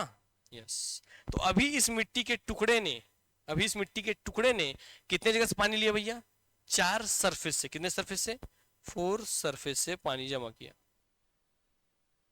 कितने सरफेस से? 4 सरफेस से, 4 सतहों से पानी इसने जमा किया। और ये ध्यान से देखिए ना, एक एक चीज दिखेगा एनिमेशन में। मगर मैं एक काम करता हूँ कि इस मिट्टी के जो सरफेस है ना, इसको ऐसे करके तोड़ देता हूँ, इसको अलग कर देता हूँ, ठीक है। इसको ले लेता हूँ, इसको अलग कर देता हूँ, इसको ले लेता हूँ, इसको अलग कर देता हूँ, इसको ही रहता। ठीक हो गई बात? अब ध्यान देखिए, पानी उतना ही गिर रहा है। तो अभी तक केवल जो 4 सरफेस से पानी जमा कर पा रहे थे, जैसे मैंने उसके टुकड़े कर दिए, उसके जो कण हैं उसके हमने टुकड़े कर दिए, तो अब केवल ये टुकड़ा कितने जगह पानी, इसको 2 नया सरफेस मिला कि नहीं मिला पानी रोकने के लिए? मिला कि नहीं मिला? 2 नया सरफेस मिला कि नहीं मिला यार? तो हमको मिल गया 2 नया। इसको मिला कि नहीं मिला? 2 नया। इसको मिला कि नहीं मिला? 2 नया। इसको मिला कि नहीं मिला? 2 नया सरफेस। इसका मतलब 2 2 4 2 6 2 8। तो केवल 4 सरफेस थे, उसको कितने नए सरफेस मिल गए? 8। क्लियर हो? कितने मिल गए? 8। तो भैया 8 गुना सरफेस अब उसको मिल गया जो ज्यादा पानी जमा करे। अब इसको और सोचो, अगर मैं इसको और छोटे टुकड़े में तोड़ दूंगा यहाँ से, तो इसके अंदर का फ्री वाला सरफेस मिलेगा पानी के लिए मुझे? मिलेगा कि नहीं मिलेगा? अगर इसका इधर से मिलेगा और इसका इधर से मिलेगा, मिलेगा कि नहीं मिलेगा? और छोटे टुकड़े कर दूंगा तो फिर मिलते जाएगा। इसका मतलब यही तो मेन क्वालिटी है कि जहां एक तरफ दूसरी मिट्टी के कोर्स या ग्रेन, उसके जो कोर्स या ग्रेन होते हैं, जो उसके छोटे छोटे भैया उसके मॉलिक्यूल्स होते हैं, वो बड़े आकार के होते हैं, वहीं काली मिट्टी के कोर्स या ग्रेन एकदम छोटे छोटे आकार के। कैसे होते हैं? छोटे छोटे। और छोटे छोटे होते हैं, इसका मतलब उनको ज्यादा सरफेस एरिया मिलता है पानी जमा करने। क्या मिलता है? ज्यादा सरफेस एरिया मिलता है पानी जमा करने के लिए। क्या करने के लिए? पानी जमा करने के लिए। तो what is the reason behind कि इनकी जल धारण क्षमता अधिक है? तो इनके पास 2 चीजें, इसके मॉलिक्यूल या कण छोटे होते हैं, ठीक है, छोटे से कण होते हैं, जिसके वजह से सरफेस एरिया है ना, इनको सतह या सरफेस क्षेत्रफल या एरिया मैक्सिमम होता है। क्लियर हो गई बात ना? जिसको नया सरफेसेस कारण वो ज्यादा मिट्टी अपने क्या कर पाते हैं? होल्ड कर पाते हैं। क्लियर हो गई ये बात? यस। तो ज्यादा पानी क्षमता होल्ड करने के पीछे क्या कारण है? हाँ, इनके मॉलिक्यूल के आकार का छोटा होना इनके मॉलिक्यूल के आकार का स्मॉल होना, the small size of granules और मॉलिक्यूल्स, क्या रीजन है behind it, small size of granules और मॉलिक्यूल्स, देन स्मॉल होने के कारण क्या बढ़ जाता है, सरफेस एरिया इंक्रीज, तो अत्यधिक सरफेस एरिया इनका अधिक होने का कारण, सतही क्षेत्रफल इनका अधिक होने के कारण ऐसा होता है। ठीक हो गई ये बात ना, यस। फिर सर्वाधिक जल धारण क्षमता करने का, तो उपजाऊ में एक ये कारण इंक्लूड होगा। अब एक कारण उपजाऊ होगा क्योंकि पानी दे रहा भैया, है ना, जब तक पेड़ को पानी दे रहा है। दूसरे कारण पे आते हैं, जब कोई काली मिट्टी सनरेज लाइट में आपकी भैया पड़ी रहती है, ठीक है, तो इसकी एक और खासियत है कि इस मिट्टी में सूर्य की रोशनी पड़ने से एकदम लंबी लंबी और गहरी गहरी दरारें पड़ती हैं। कैसी पड़ती हैं, लंबी लंबी और गहरी गहरी, क्या मिलती हैं, लंबी लंबी और गहरी गहरी दरारें पड़ती हैं। ठीक है, जिसका दो फायदा है, पहले कि सूर्य की जो रोशनी है वो अंदर तक प्रवेश कर पाता है, अंदर तक प्रवेश कर पाता है, अंदर तक प्रवेश कर पाता है। ठीक हो गई बात ना, यस। पहला हो गया सूर्य की रोशनी एकदम गहराई तक पहुंच पाती है। दूसरा जो एयर है, एयर वो भी इसके अंदर तक चला जाता है, एयर, एयर इसके अंदर तक चला जाता है, एयर इसके अंदर तक चला जाता है। तीसरा जो वाटर गिर रहा था बादलों से, वो भी इसके अंदर गहराइयों तक जाकर के क्या हो जाता है, जमा हो जाता है। ठीक हो गई बात ना, यस। सुन में आ रहा है बात ना। अगर इसके जगह दूसरी मिट्टी होती, उसका दरार ही इतना रहता तो वो यहीं तक पानी जमा कर पाता, यहीं तक सूर्य रोशनी प्राप्त कर पाता। यस, तो इसमें दरारें छोटे होने के पीछे है, उसकी दरारें बड़ी बड़ी है, तो एक टंकी की तरह, सोक टैंक की तरह काम कर रहा है। क्लियर हो गया ना, जिससे ज्यादा ज्यादा पानी उसकी गहराई तक चला जा रहा है। ठीक, इसीलिए इसको हम बोलते हैं, इस मिट्टी को, कि एक ऑटोमेटिक क्वेश्चन पूछेगा कि कौन सी मिट्टी खुद से जोती हुई खेत के समान दिखाई देती है, तो कौन सी मिट्टी हो, काली मिट्टी। क्योंकि हम खेत को जोतते क्यों भैया, ताकि उसमें हम दरारें कर सकें, उनकी केसिकाओं को हम तोड़ सकें। क्लियर हो गई बात ना, यस। तो यहाँ पे खुद ही से जोता हुआ खेत के दिख रहा है, बड़े बड़े दरार है करके। क्लियर हो गई बात ना, ये हो काली मिट्टी का हिस्सा। ये एक और चीज सीखने मिलेगा, खेतों को जोता क्यों जाता है, ठीक है। तो इस मिट्टी में जो केसिकाएं होती हैं, जैसे यहाँ पानी है तो केसिकाओं से मिट्टी ऐसे करके पानी ऐसे करके पहुंचता है, ठीक है, सरफेस तक। एक खेती को आके हम जोतते क्यों, उसके पीछे एक रीजन आपको बता रहे हैं, ठीक है। पर उसमें जो भी चीजें हैं सब आपस में अच्छे से मिक्सअप हो जाए इसलिए, ठीक है, ताकि इसके हर एरिया में वही जो पोषक तत्व है वो अच्छे से पहुंच सके, इसलिए हम जोतते हैं। दूसरा हिस्सा कि जो केसिकाएं हैं, इसी में पानी, जो पानी यहाँ पर हमारा भरा हुआ, इन केसिकाओं के माध्यम से ही वेपोराइज होकर के असर के रास्ते से बाहर निकल के भाप बन के उड़ जाती है। तो जैसे अगर आप खेत को जोत देंगे तो 20 दिन का कनेक्शन कट गया, तो पानी जो अंदर क्या रहेगा, अंदर ही रहेगा। क्लियर, इसलिए खेत को क्या कहते हैं, पहले हम लोग जोतते हैं उसको, है ना, यस, ताकि अंदर का जो पानी है वो भैया बाहर मत उड़ करके जाए और जो पोषक तत्व आपस में अच्छे से मिल जाए। ये क्लियर हो गया बात ना। इसको बोलते हैं हम लोग केसिकाएं, केसिकाएं या कैपिलरीज। क्या बोलते हैं, केसिकाएं या कैपिलरी, आर वाई, ठीक है, कैपिलरी बोलते हैं। तो कैपिलरी को ब्रोक करने के लिए हम ऐसा करते हैं और अच्छे से मिक्सअप करने के लिए हम करते हैं। तो हो गया इसका दूसरा कारण क्या मिल गया कि इसमें बड़ी बड़ी दरारें पड़ती हैं। तो उपजाऊ में दूसरा रीजन क्या हो गया, इसमें बड़ी बड़ी दरारों का पड़ना। ठीक हो गई बात ना। पहला हिस्सा क्या हो गया, इसकी जल धारण क्षमता सर्वाधिक होना, जिसके पीछे कारण क्या था, छोटे छोटे कण या मॉलिक्यूल्स और सतह सरफेस एरिया का अधिक हो जाना। देन भैया अगला क्या आ गया, इसका दूसरा कारण क्या हो गया आपके लिए, इसमें लंबी लंबी दरारें पड़ती हैं, जिसका से इसको वाटर होल्डिंग कैपेसिटी बढ़ जाता है। अंदर में भैया अच्छे से छोटे छोटे पार्टिकल्स होते हैं, धूल डस्ट पेड़ पत्ते पौधे उस दरार में घुस जाएंगे, जीव जंतु चूहे में घुस जाएंगे और उसी में वही फंस के मर जाएंगे, तो खाद की तरह काम करेंगे। क्लियर हो गई बात ना, क्योंकि जो पेड़ पत्ते सड़ गल के तो खाद बनेंगे, तो उसकी गहराई में अंदर चल जा रहे हैं, तो वही सड़गल क्या बनेंगे, खाद बन जाएंगे। इससे इसको उत्पादकता बनी रहती है। क्लियर हो गई ये बात, यस। दूसरा रीजन ये हो गया। इसी कारण से काली मिट्टी पूरे छत्तीसगढ़ क्या है, सबसे उपजाऊ मिट्टी है। क्या है, सबसे उपजाऊ मिट्टी है।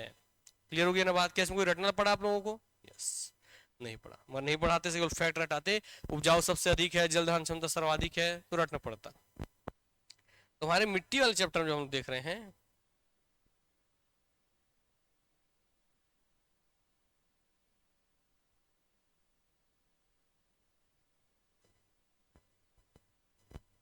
आगे काली मिट्टी हमारा, तो ये जो हमारा काली मिट्टी का संकेंद्रण है, ये कबीरधाम में है, थोड़ा सा आपका यहाँ पर सोनाखान क्षेत्र के आसपास है, थोड़ा सा आपका यहाँ पर ऐसे करके थोड़ा थोड़ा पाया जाता है। ठीक हो गई बात ना। तो छत्तीसगढ़ मुख्य रूप से काली मिट्टी कहाँ पाई जाती है, कबीरधाम क्षेत्र में। मुख्य रूप से कहाँ पाई जाती है, कबीरधाम क्षेत्र में। थोड़ा सा सोनाखान आपके बलौदा बाजार वाले क्षेत्र में पाई जाती है, थोड़ा सा यहाँ पर पाई जाती है। क्लियर हो गई बात ना, यस। तो हम इसके एरिया जान गए, छत्तीसगढ़ में इसका एरिया कहाँ पर है, मुख्य रूप से मैकल पर्वत श्रेणी के पूर्व में है। क्लियर हो गया, तो कबीरधाम क्षेत्र में है। इसीलिए अब दूसरा चीज देखिए, काली मिट्टी में कपास की खेती की जाती है। किसकी खेती की जाती है? कपास। कपास क्या है? तो आपको भैया कॉटन बोले तो ठीक है। आओ दिखा देते हैं, आपको रटेंगे क्यों। क्या है? कपास या कॉटन की खेती की जाती है ना।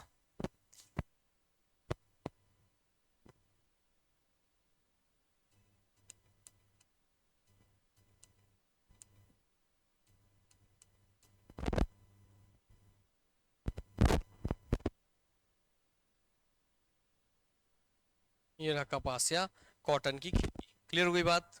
दिख रहा है कैसे हो रहा है खेती? दिख रहा है ना खेती कैसे हो रही है?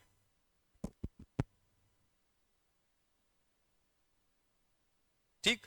अब इसी कपास या कॉटन से क्या बनता है? हमारे कपड़े वगैरह बनाए जाते हैं। ठीक हो गई बात ना। इसी वजह से इस मिट्टी को, कपास की खेती किस में होती है? काली मिट्टी में। इसलिए काली मिट्टी को कपास की खेती सर्वाधिक होने के कारण कपासी मिट्टी कहते हैं। क्या कहते हैं?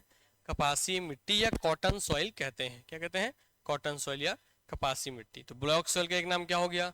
कपासी मिट्टी या आपका कॉटन सॉइल हो गया एक नाम ये। यस। दूसरा बात याद रखिएगा, इसमें मुख्य रूप से किस किस की खेती होती है उसको मैं लिखते चलता हूँ। आइए, तो पहले भाई कपास की खेती, इसलिए सोमन क्या बोल दिया? कपासी मिट्टी। क्या पड़ गई इसी की वजह से नाम इसका? कपासी मिट्टी। कपासी मिट्टी। ठीक है। छत्तीसगढ़ में इसको स्थानीय भाषा में, किसमें? स्थानीय लोगों यहाँ पर किस नाम से जानते हैं? यहाँ पर तो भैया किस नाम से जानते हैं? कन्हार मिट्टी। किस नाम से? कन्हार मिट्टी। किस नाम से जानते हैं? कन्हार मिट्टी। क से काली, क से कन्हार सॉइल। हो गया इतना हिस्सा। यस। इसमें और खेती किसकी होती है? देखिए खेती के रूप में बता रहा हूँ मैं आपको। खेती के रूप में इससे बहुत अच्छे से खेती होगी। अगर आपके यहाँ काली मिट्टी है तो इसमें ये पहले तो कपास की खेती अच्छे से होगी, फिर गन्ने की खेती अच्छे से होगी, फिर दलहन अच्छे से होगा, और तिलहन भी अच्छे से होगा। और उसमें आप जो उगाएंगे सब हो जाएगा, है ना। मगर मुख्य रूप से भारत में सबसे ज्यादा इसमें क्या उगाया जाता है? कपास, गन्ना, दलहन, तिलहन, इसकी खेती की जाती है। मध्य प्रदेश में मिट्टी पाई जाती है, इसलिए भाई वहां देखिए सरसों की खेती अच्छी होती है। इसलिए देखेंगे जितने प्रमुख प्रमुख सरसों ब्रांड, सरसों तेल की कंपनियां हैं, जैसे लाल गुलाब, उसका मेन कंपनी कहाँ है? मध्य प्रदेश। क्लियर हो गई बात ना। Yes. अब यहाँ से एक चीज अपने छत्तीसगढ़ से रिलेट करके है। कपास का तो अपने उतना ज्यादा प्रोडक्शन नहीं होता। कपास से जुड़ा हुआ है भारत में गुजरात। कौन जुड़ा हुआ है? गुजरात। गुजरात में पाई जाती है काली मिट्टी। ये वहां पे किसकी खेती की जाती है? कॉटन की। यस। गन्ना जो है हमारे छत्तीसगढ़ से जुड़ा हुआ है। क्या है? गन्ना। अब देखो, इसीलिए गन्ने का जो प्लांट है कबीरधाम में सबसे ज्यादा है। सरदार वल्लभ भाई पटेल सहकारी शक्कर कारखाना। क्लियर हो गया ना। भोरम देव सहकारी शक्कर कारखाना, सबसे पहला शक्कर मिल जो का है वो भी कबीरधाम में है। क्योंकि भैया काली मिट्टी में गन्ने की खेती अच्छे से होगी। गन्ना खेती किए, जाके मिल में बेच दिए, किसान को पैसा मिल गया। नकदी वाला फसल है, इसमें कोई प्रोसेस वाला मुद्दा मैटर ही नहीं है। यस। इसलिए आपको कहाँ दिखाई देता है? आपको यहाँ एक ठो दिखाई देता है, यहाँ पर भैया शक्कर मिल दो यहाँ पर है। कहाँ पे? कबीरधाम में। पहला, सबसे पहला भोरमदेव सहकारी शक्कर कारखाना। दूसरा कौन है? सरदार वल्लभ भाई पटेल सहकारी शक्कर कारखाना। भैया तीसरा, दूसरा तीसरा आपका यहाँ पर बालोद में होती है, चौथा आपका यहाँ पर सूरजपुर में। ठीक हो गई बात। चार हमारे यहाँ भी शुगर मिल है। इतना क्लियर हो गया ना। इसीलिए भैया इसको कहते हैं गन्ने की खेती के लिए प्रमुख है कबीरधाम में। ठीक हो गई बात। इसलिए शक्कर का गन्ने से बनता है शक्कर। शक्कर मिल भी वहीं पे आपको दिखाई दे रहा है। क्लियर हो गया इतना? हुआ कि नहीं हुआ क्लियर? यस। तो इसमें इसकी खेती की जाएगी। तो ये काली मिट्टी का एक ओवरव्यू हमारे दिमाग में बैठ गया। बैठ गया। आइए, काली मिट्टी के बाद हम चलेंगे, सबसे पहली उत्पादक मिट्टी होने के बाद हम चलते हैं दूसरे नंबर की, सेकंड मोस्ट आपका क्या भैया? Productive soil. प्रोडक्टिव सॉइल यही फर्स्ट नंबर पे किसका से? एरिया की वजह से सबसे मैक्सिमम क्षेत्रफल पर ये पाया जाता है। कौन है वो मिट्टी आपकी भैया? लाल पीली मिट्टी, रेड येलो सॉइल। कौन है ये? Red yellow soil. Red yellow soil. Clear हो गया इतना ना? लाल पीली मिट्टी या रेड येलो सॉइल। इस छत्तीसगढ़ में सर्वाधिक कौन सी मिट्टी पाई जाती है? लाल पीली मिट्टी। दूसरे नंबर पे सबसे उत्पादक मिट्टी कौन सी है? लाल पीली मिट्टी। छत्तीसगढ़ को धान का कटोरा कहते हैं, तो धान की खेती के लिए सबसे ज्यादा कौन सी मिट्टी का उपयोग किया जाता है? लाल पीली मिट्टी का। क्योंकि जो सबसे ज्यादा एरिया में पाया जाएगा उसी में सबसे ज्यादा खेती आप करेंगे। यस, ये बात का ध्यान रखेंगे। इस पेपर यहाँ बताओ, बुक से पढ़ के बताओ, इसका लाल कलर होने के पीछे एक कारण है। और पीला कलर भी होने की वजह से कारण इसमें कुछ पाया जाता है। जैसे उसमें काली मिट्टी में क्या पाया जाता था, फेरिक टाइटेनियम। दो होगा, एक होगा फेरस, एक होगा फेरिक। ये बहुत जरूरी है कि भैया लाल में लिखे फेरस और इसमें लिखे फेरिक, ये बहुत जरूरी है, इसलिए मैंने पूछा क्या, फेरस और फेरिक। लाल पीली मिट्टी का लाल कलर फेरस के ऑक्साइड के कारण होता है। किस कारण होता है, फेरस के ऑक्साइड। और भैया इसका क्या होता है, फेरिक का ऑक्साइड। फॉर्मूला बताओ उसमें देख करके, Fe2O3 और इसका Fe3O4। क्लियर हो गई बात ना, यस। अब वो ध्यान समझिए, और काली मिट्टी में था फेरिक टाइटेनियम, क्या था वहां, फेरिक टाइटेनियम। क्लियर हो गई बात ना। अब यहां ध्यान से देखो, लाल में फेरस ऑक्साइड, पीली में फेरिक ऑक्साइड, Fe2O3 Fe3O4। अब सर ये लाल क्यों हुआ, तो फिर से फेरस, फेरस मतलब लोहा, किसकी बात कर रहा है, आयरन, लोहे का बात। तो रॉड आयरन लोहे का देखिए होगे, तो उसमें जब जंग लगता है तो जंग का कलर कैसा होता है, लाल लाल कलर, येलो, रेड येलो से होता है ना, रेड येलो से कलर होता है कि नहीं होता है, यस। इसलिए इसमें भी आयरन के ऑक्साइड से आयरन के कण है, इसलिए भी इसका कलर कैसा है, लाल या पीला। क्लियर हो गई इतनी बात, यस। तो इसका लाल और पीला कलर के पीछे आप कारण समझ गए, फेरस एंड फेरिक ऑक्साइड। हो गया इतना हिस्सा। छत्तीसगढ़ में धान की खेती के लिए सर्वाधिक कौन सी मिट्टी उपयोग की जाती है, तो लाल पीली मिट्टी। छत्तीसगढ़ में प्रमुख मिट्टी यही है। ठीक हो गई बात ना। अब एक आता है मिट्टी का आपका नेचर कैसा है, जैसे भाई एक होता है एसिड, एक होता है बेस, एक होता है अम्ल, एक होता है क्षार। तो एक ही चीज बताऊंगा मैं, छत्तीसगढ़ में जितनी मिट्टी सब अम्लीय मिट्टी, क्या मिट्टी, सब अम्लीय। केवल काली मिट्टी क्षारीय है। क्या बोलेंगे, सारी मिट्टी अम्लीय, बस काली है क्षारीय। बोलो क्या है, क्षारीय। ऑल मिट्टीज, all soils are acidic and black soils are basic, basic in nature. Clear हो गई बात ना। yes. इससे बहुत फर्क पड़ता है, मतलब इसका पीएच लेवल हम देखेंगे, कोई मिट्टी अम्लीय निकलेगी, कोई आपका क्षारीय निकलेगी, कोई एसिडिक निकलेगी, कोई बेसिक निकलेगी। क्लियर हो गई बात ना, यस। तो ये सारी जितनी मिट्टी है अन्य ब्लैक सॉइल को छोड़ के सब कैसे रहेंगे हमेशा नेचर में, अम्लीय अम्लीय अम्लीय। कैसे रहेंगे, अम्लीय प्रकृति के रहेंगे। क्या रहेंगे, अम्लीय प्रकृति के रहेंगे। इतना क्लियर हो गया बात ना। दूसरा एक छत्तीसगढ़ की सारी मिट्टी का क्वालिटी बता रहा हूँ। छत्तीसगढ़ की सारी मिट्टी में ह्यूमस एक शब्द होता है, ह्यूमस, इसकी मात्रा कम होगी। क्या होगी, इसकी मात्रा कम होगी। क्या होगी, इसकी मात्रा कम। ह्यूमस क्या होता है, कौन बताएगा, पढ़ते तो बचपन से आ रहे बुक में।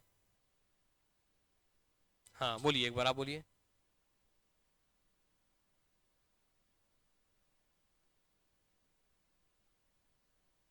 ठीक है, वेरी गुड। और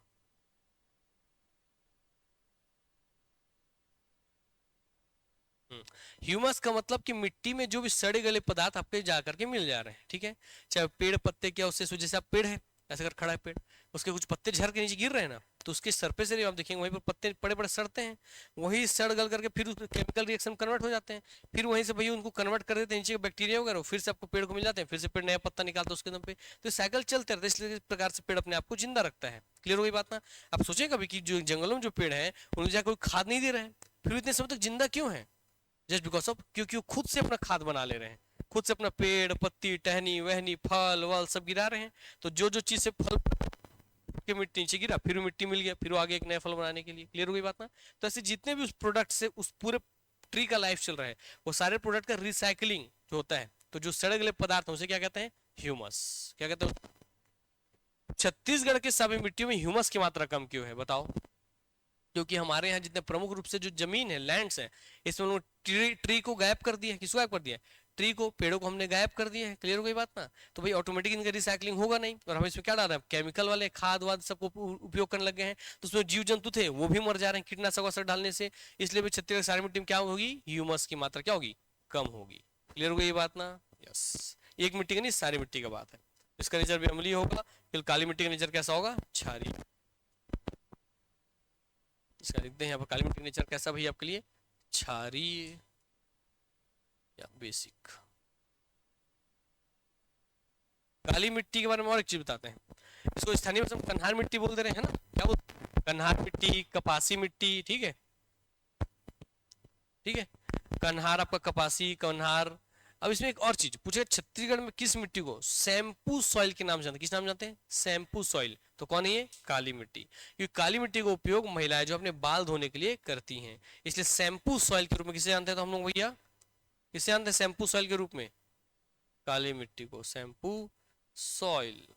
ठीक होगी बात ना? यस, काली मिट्टी को हम जानते हैं शैम्पू सॉइल के रूप में। ठीक है। छत्तीसगढ़ के हर क्षेत्र में थोड़ा बहुत मात्रा में पाई जाती है, मगर मुख्य रूप से संकेंद्रण कहाँ पर है? तो कबीरधाम में। कौन जिले में है? कबीरधाम जिले में है। इसलिए कबीरधाम में आपको क्या दिखाई देता है? दो आपको शुगर मिल दिखाई देते हैं। क्या दिखाई देते हैं? दो शुगर मिल। इसलिए कबीरधाम में सबसे ज्यादा खेती किसकी होती है? गन्ने की। किसकी खेती होती है? गन्ना की खेती, शुगर कैन की फार्मिंग होती है। वहीं से आप, हाँ मैं समझ गया, जब आप बोले काली मिट्टी है वो तो मैं समझ गया तो वहीं के होंगे करके आप। ठीक है ना? क्लियर हो गई ये बात? ठीक। हमारे बहुत सारे स्टूडेंट हैं वहाँ के कबीरधाम के, गन्ना होता तो लेके आते हैं ऑफिस में, इतने तो गन्ना भर करके, सर गन्ना कटा लीजिए करके खाने के लिए। आपको होता है जब अभी क्या इस समय आता है ना, जब तो उस समय लेकर के आते हैं स्टूडेंट लोग। तो बहुत सारे लोग वहाँ पर गन्ना खेती अच्छा होता है, चना खेती अच्छा होता है वहाँ पर, होता है चना खेती। तो चना किस में आता है? दलहन में, इसलिए मैं बोला दलहन की खेती अच्छी होती है ना? यस, धन दलहन होगा ना? है घर में खेती ना, इसका मतलब खेती करते हैं, किए खेती, जानकारी है खेती के बारे में? चलो ठीक, आइए आगे बढ़ते हैं। हो गया इतना हिस्सा लाल पीली मिट्टी के बारे में। यस। तो धान की खेती सबसे ज्यादा इसी में की जाती है। इसका नेचर अम्लीय होता है। ये छत्तीसगढ़ सबसे प्रमुख मिट्टी है। सबसे ज्यादा क्षेत्रफल में इसी में खेती हो जाती है। सबसे ज्यादा क्षेत्रफल में यही पाई जाती है, मैक्सिमम एरिया में यही पाई जाती है। सेकंड नंबर की मोस्ट सबसे क्या है? प्रोडक्टिव सॉइल है। इसकी सेकंड नंबर पर उत्पादकता, प्रोडक्टिविटी सबसे अधिक है। क्लियर हो गया इतना हिस्सा? यस। अब आते हैं भैया अगले हिस्से पर। दो हिस्सा लेंगे, बस्तर संभाग पकड़ेंगे हम लोग। अब बस्तर में दो पढ़े थे लाल से, याद है? क्या क्या पढ़े थे हम लोग बस्तर में? हाँ, और देखिए लाल पीली मिट्टी, लाल पीली मिट्टी भैया छत्तीसगढ़ में कहाँ है? तो मैंने आपको पहले ही पढ़ाया था। और छत्तीसगढ़ में क्या बताया था कि पूरे छत्तीसगढ़ में सरगुजा संभाग, बिलासपुर संभाग, रायपुर संभाग, दुर्ग संभाग, इसमें कौन सी मिट्टी फूकी हुई है? तो लाल पीली मिट्टी। क्लियर हो गई बात ना? यस। आइए, अब बस्तर संभाग में दो आपकी मिट्टी पाई जाती है। कौन सी मिट्टी पाई जाती है? दो। पहला कौन सा है? लाल बलुई या रेतीली। बलुई या इसी को बोलते हैं रेतीली। ठीक है। दूसरा कौन आपका भैया? लाल दोमट। क्या है आपका? लाल दोमट। अब ये मिट्टी जो दोनों है ना, ये दोनों एक ही मिट्टी के प्रोसेस हैं। जैसे जो मिट्टी भैया बहुत ज्यादा है ना, जो मिट्टी बहुत ज्यादा अभी शुरुआती स्टेज में हो, कौन है आपका? लाल बलुई, लाल रेतीली। जो मिट्टी उससे और एक स्टेज आगे बढ़ जाएगा, मतलब उसमें और सड़न गलन हो गया और पुराना हो गया, तो क्या बनेगा? लाल दोमट। तो एक ही मिट्टी का है, पानी वानी ज्यादा मिलने से किसमें बदल जाता है? वो लाल दोमट में। बस्तर में सबसे ज्यादा कौन सा पाया जाता है? लाल बलुई या रेतीली। और थोड़े क्षेत्र में क्या पाया जाता है? लाल दोमट। देखिए मैंने डायग्राम बनाया था, गौर कीजिए डायग्राम में। सबसे बड़ा डायग्राम मैंने किसका लिया है? तो लाल बलुई या रेतीली। थोड़ा सा क्या लिया मैंने? लाल दोमट का। क्लियर हो गई बात ना? यस। तो लाल दोमट मुख्य रूप से कहाँ पाया जा रहा है? सुकमा, दंतेवाड़ा, बीजापुर इस क्षेत्र में पाया जा रहा है। दक्षिण है ना, दक्षिण पूर्व दिशा में पाया जा रहा है। क्लियर हो गई बात? बाकी मुख्य रूप से पूरे बस्तर में कौन सी मिट्टी फैली हुई है? लाल रेतीली या लाल बलुई। क्लियर हो गया इतना हिस्सा? यस। आइए आगे बढ़ते हैं। अब इन दोनों मिट्टी की कुछ खासियत कॉमन, उसको देखिए। पहला, दोनों का नेचर क्या होगा? मैंने पहले बता दिया था क्या होगा नेचर दोनों का? अम्लीय होगा, क्योंकि छत्तीसगढ़ सारी मिट्टी का नेचर कैसा है? अम्लीय है। एसिडिक की नेचर होगा। यस, एसिडिक अम्लीय प्रकृति की होगी। दूसरा बड़ा चीज क्या होगा भाई इसी से? दूसरा बड़ा चीज कि इनका, बस्तर की इन दोनों मिट्टी का प्रयोग हम मोटे अनाज के लिए करेंगे। किसके लिए खेती के लिए करेंगे? मोटे अनाज की खेती के लिए करेंगे। मिलेट्स के लिए करेंगे। किसके लिए हम करेंगे? मिलेट्स के लिए करेंगे। मिलेट्स, मिलेट्स की खेती के लिए हम प्रयोग करेंगे। ठीक है। जैसे रागी, ज्वार, बाजरा, इस तरह से मोटे अनाज की खेती के लिए अच्छे हैं। किसके लिए अच्छे हैं ये? मोटे अनाज की खेती के लिए। ठीक होगी बात ना? यस। तो मोटे अनाज की खेती के लिए छत्तीसगढ़ की कौन सी मिट्टी उपयुक्त है? लाल पीली या रेतीली मिट्टी, लाल रेतीली या बलुई मिट्टी, या लाल दोमट मिट्टी। मतलब पूरे छत्तीसगढ़ में मोटे अनाज की खेती कौन से क्षेत्र में होगी? बस्तर संभाग में होगी, क्योंकि वहीं ये मिट्टी पाई जा रही है। क्लियर हो गई बात ना? यस। अब इस मिट्टी को कुछ समझिए कि बस्तर में क्यों ऐसा हो रहा है। तो जब बस्तर को आप ध्यान से देखोगे बाबू, अरे भैया इतना क्यों आवाज कर रहे हो?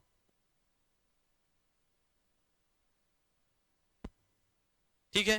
तो अब देखिए कि बस्तर में सर आपका पूरा पठारी एरिया था। कैसा हिस्सा था? पूरा पठार। क्यों लिखे था बस्तर का मैदान, क्यों लिखे था बस्तर का मैदान। बाकी पूरा हिस्सा कैसा है, पठार। कैसा हिस्सा है, पठार। इसका मतलब ये मिट्टी बनती कैसी है, तो भैया जो पठार है, पहाड़ी पहाड़ी संरचनाएं है ना, यस, इनके टूट फूट से बनती है। और इनकी टूट फूट से जो ये संरचनाएं हैं अभी बहुत पुरानी नहीं हुई है, अभी अभी टूटना फूटना चालू हुआ है। क्लियर। इसलिए उतने अच्छे से इनका प्रोडक्टिविटी, उतने अच्छे से इनका फॉर्मेशन अभी प्रॉपर नहीं हो पाया। क्लियर हो गई ये बात ना, यस। और क्योंकि पठारी संरचना पूरे बस्तर क्षेत्र में, तो अच्छे से मैदान बन ही नहीं पाया, इसलिए मैदान बहुत छोटे क्षेत्रफल में है बस्तर में, जबकि पूरे क्षेत्र में क्या है, पठार संरचना है। तो पठार वाले के आसपास जो इस बीच में जो ये वाला हिस्सा है, ये घाटी इसको बोलते हैं, पहाड़ी, दो पहाड़ियों के बीच में पड़ता है घाटी। इसी घाटी वाले क्षेत्र में आप अनाज की खेती करते हैं। क्लियर हो गई बात ना, अनाज की खेती यहाँ पर आप करते हैं, यही पे लोग घर बनाते हैं, यही पे अपना अनाज की खेती करते हैं, पहाड़ियों के बीच बीच के क्षेत्रों में। ठीक हो गया इतना हिस्सा। इसलिए पठारी संरचना के कारण इस मिट्टी का निर्माण होता है।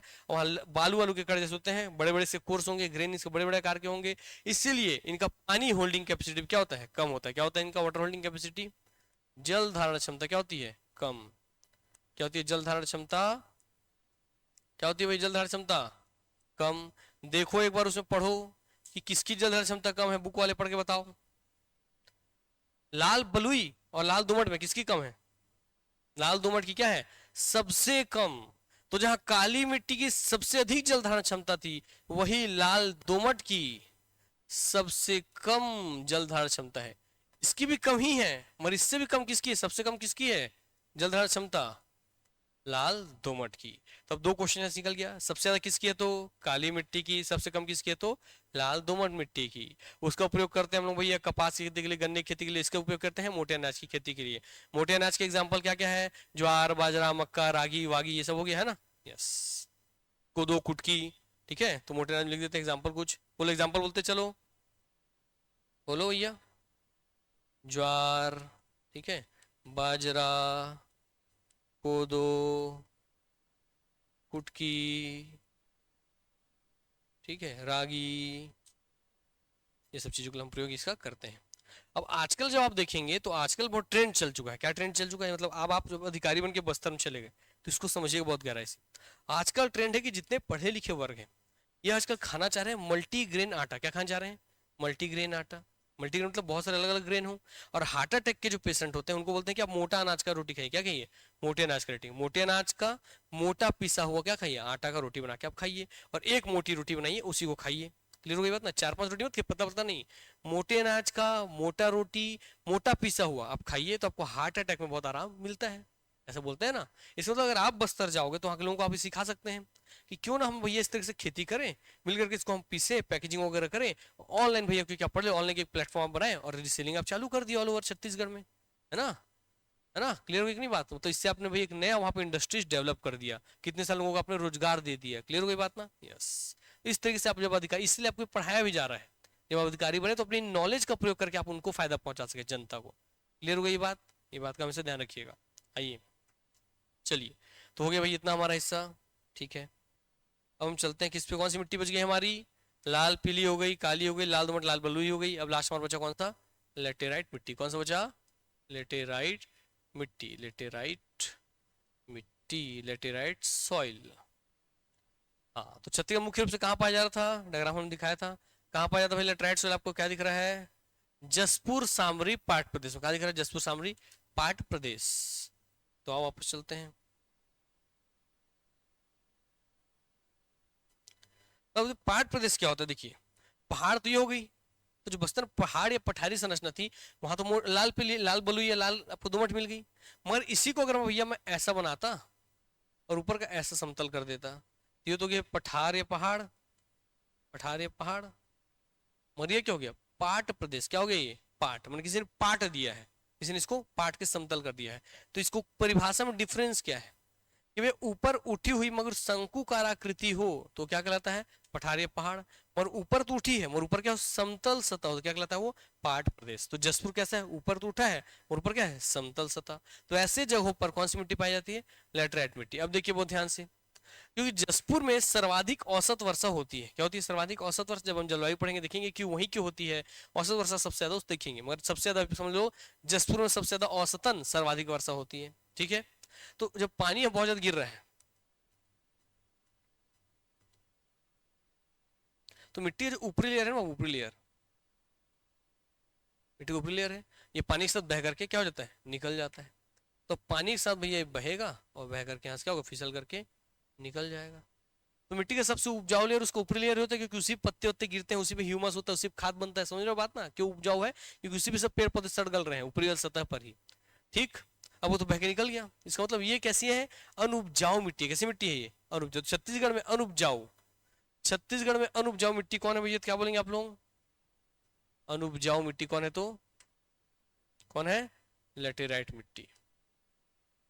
अब ये अनुपजाऊ बोल दिया, मतलब इसका मतलब ये नहीं कि कुछ कुछ चीज उपजता नहीं है, कहने मतलब उन सब की तुलना में इसमें उपजा उत्पादकता इसकी क्या है, कम है। क्लियर हो गई बात ना, यस। दूसरा बड़ा हिस्सा कि इसमें नॉर्मल खेती तो नहीं होगी, मगर इसकी टेंडेंसी के कारण, क्योंकि पार्ट क्या है आपका, ये पार्ट एरिया है, तो पार्ट एरिया का देखिए कैसे हो जाता है। एक तरफ आपको दिखा रहे कि ये पार्ट, ये पार्ट, ये पार्ट, ये पार्ट, तो इस पे आप सीढ़ी नुमा खेती कर सकते, क्या कर सकते हैं, सीढ़ी नुमा खेती। कैसी खेती होगी इस पे, सीढ़ी नुमा, स्टेयर्स लाइक, स्टेयर्स लाइक आपका फार्मिंग होगा, सीढ़ी नुमा खेती, खेती होगा। और सीढ़ी नुमा खेती कहाँ देखने मिलता है, आपके चाय के बागान में। कहाँ देखने मिलता है, चाय के बागान में। इसका मतलब इसीलिए जो लेटराइट मिट्टी है इस पे बागवानी खेती की, क्या की जाती है, बागवानी। जैसे हमने क्या बोला, चाय का बागान बोला कि नहीं बोला, यस। तो छत्तीसगढ़ में कहां पर आप चाय की बागान अच्छे से लगा सकते हैं भैया, चाय की बागवानी, ठीक है। अब भैया कॉफी की बागवानी, ठीक। तो बागवानी खेती के लिए कौन सी मिट्टी अच्छी है सबसे, लेटेराइट मिट्टी। फलों की बागानी, फलों की बागवानी मतलब बागान लगाइए बस, ठीक है। खेत लीजिए और भैया दे 100 एकड़ पूरा आम का पेड़ लगा दीजिए, बी का पेड़ लगा दीजिए, अमरूद का, लीची का, फीची का। इसलिए देखिए छत्तीसगढ़ में सबसे ज्यादा लीची कहाँ प्रोडक्शन होता है, यहीं पर लीची की बागान है ना, तो लीची की बागवानी। तो याद रखिएगा छत्तीसगढ़ में लीची कहाँ से आता है, जसपुर से आता है। ठीक होगी बात ना। आजकल एक ट्रेंड चला है कि यहाँ पर आजकल वर्तमान में ड्रैगन फ्रूट की बहुत ज्यादा खेती की जाएगी। किसकी खेती की जा रही है, ड्रैगन फ्रूट की खेती बहुत ज्यादा की जा रही है। चाय का तो बागवान हो ही गया यहाँ पर, इधर क्लियर हो गया बात ना। अब क्यों बागवानी के लिए क्यों अच्छा होता है, क्योंकि बागान को ना पानी तो चाहिए मगर भैया कम मात्रा में चाहिए। क्या होना चाहिए, पानी तो चाहिए मगर पानी रुकना नहीं चाहिए। क्या पानी रुकना नहीं चाहिए। इसलिए क्या होता है देखो कि भाई यहाँ से पानी बहा, यहाँ पानी जितना चाहिए तो पानी मिल गया, सोख लिया, पानी बह के यहाँ निकल गया। यहाँ पानी थोड़ा रुका, जितना सोखना सूखा, फिर यहाँ बह के यहाँ निकल गया। यहाँ इतना पानी चाहिए था, रुका, फिर आपको निकल के यहाँ चला गया। इसका मतलब बागवानी में जो भी आप पेड़ लगाओगे, बागवानी जो भी आप पेड़ लगाओगे उनकी जड़ों के पास पानी जमा नहीं होना चाहिए। क्या है, पानी जमा नहीं होना चाहिए। जबकि नॉर्मल जब हम खेत उगाते हैं, तो जब हम यहाँ पे धान उगाते हैं, इसको तो हम पानी के अंदर डुबा के रखते हैं पूरा, रखते नहीं रखते हैं, पूरा खेत पानी भरे डूबा रहता है, यस। मगर बागवानी के लिए पानी आपका जो जड़ है उसका खेत पानी के अंदर डूबा हुआ नहीं होना चाहिए। इसलिए पाट प्रदेश में ही पानी बह के निकलता चल जाएगा, क्योंकि ऊंचाई पर है वो, तो निकल कर चलता चल जाएगा। और सीढ़ी नुमा स्ट्रक्चर बनाते हो, जितना पानी रखना है रोक लिया, बाकी बह के निकल गया, निकल गया, निकल गया, तो एक्स्ट्रा जितना अमाउंट ऑफ वाटर है वो निकल जाता है। तो बागवानी के लिए अच्छा इन्वायरमेंट है ये। इसलिए पाट प्रदेश में लेटराइट मिट्टी पाई जाती है, बागवानी खेती अच्छी होती है, इन सब चीजों की खेती वहां पर अच्छी होगी। पहला हिस्सा। अब पहला हिस्सा जो मैंने यहाँ बताया कि इसका भी ऊपरी लेयर बह के निकल गया, तो पानी के प्रभाव के कारण मिट्टी की ऊपरी लेयर का बह करके निकल जाना क्या कहलाता है, लेटेराइजेशन। क्या कहलाता है, लेटेराइजेशन। क्या कहलाता है, लेटेराइजेशन कहलाता है। ठीक हो गई बात ना, yes. The process due to which the upper most layer of the soil is discarded. Clear हो गई बात ना, ये displaced is known as laterisation. ठीक हो गई बात ना, yes. आगे बढ़ते हैं लेटराइजेशन से। अब एक और बात देखो, यहाँ से लेटराइट मिट्टी में बहुत ज्यादा पानी पड़ रही है, बहुत ज्यादा पानी पड़ रही है, तो यहाँ की मिट्टी बहुत ज्यादा पानी पड़ने से ना कैसी हो जाएगी, चिपचिपी। कैसे हो जाएगी भैया, चिपचिपी हो जाएगी। और तो पानी पड़ पड़ के निकलते जाएगा। आप जिस पानी है उसमें कोई मिट्टी का टुकड़ा आप ले लो, उसमें पानी डालते जा रहे, तो मिट्टी बह के निकलते उसके अंदर कणवड़ कणवड़ जितने उसके अंदर कंकड़ उकड़ बाहर आ जाते कि नहीं आ जाते, यस। इसका मतलब इसीलिए भैया इसको, इसमें जो मुरुम क्या है भैया, मुरुम, मुरुम जैसे स्ट्रक्चर इसका होता है, जितने इसके कण हैं वो सब बाहर आ जाते हैं। इसलिए किसका स्ट्रक्चर इसका, मुरुम जैसा स्ट्रक्चर है। और मुरुम से क्या बनता है, टिकरा। क्या बनता है, टिकरा। तो टिकरा मिट्टी के रूप में इसको क्या करते हैं, जानते हैं, किस रूप में जानते हैं इसको, टिकरा मिट्टी के रूप में जानते हैं। छत्तीसगढ़ में इसी टिकरा को, मिट्टी का टिकरा देखे ना, हाँ, उसको भाठा बोलते हैं। क्या बोलते हैं, भाठा, भाठा। तो भाटा या टिकरा मिट्टी के रूप में भी इसको जानते हैं। ठीक हो गई बात। अब जब पानी पड़ा तो पूरा चिपचिपा हो गया, अब जब सूख गया तो सूखने के बाद ऐसा अकड़ जाता है, तो अकड़ने बहुत हार्ड हो जाता है मिट्टी, कैसे बहुत हार्ड। इसीलिए इसके हार्डनेस के कारण, ड्यू टू इट्स हार्डनेस, इसकी कठोरता के कारण, इसकी हार्डनेस कारण इस मिट्टी का उपयोग ईंट निर्माण के लिए या भवन निर्माण के लिए करते हैं। क्लियर हो गई बात ना? यस। तो छत्तीसगढ़ कौन सी मिट्टी ईंट फॉर्मेशन के लिए, आपका भैया बिल्डिंग फॉर्मेशन के लिए बहुत अच्छी है? तो लेटराइट मिट्टी। कहाँ पाई जाती है? जसपुर सामरी पहाड़ प्रदेश में पाई जाती है। क्लियर हो गया इतना हिस्सा? हो गया कि नहीं हो गया? ये भी आपके लिए हो गया। आओ अब आगे बढ़ते हैं। अब एक चीज, अब 5 मिट्टी थे, पांचों हमने पढ़ लिया छत्तीसगढ़ का। अब एक चीज बच गया। क्या बच गया? उसको वापस लेकर चलता हूँ मैप में, ताकि आपको वहां से क्लियर करा दें।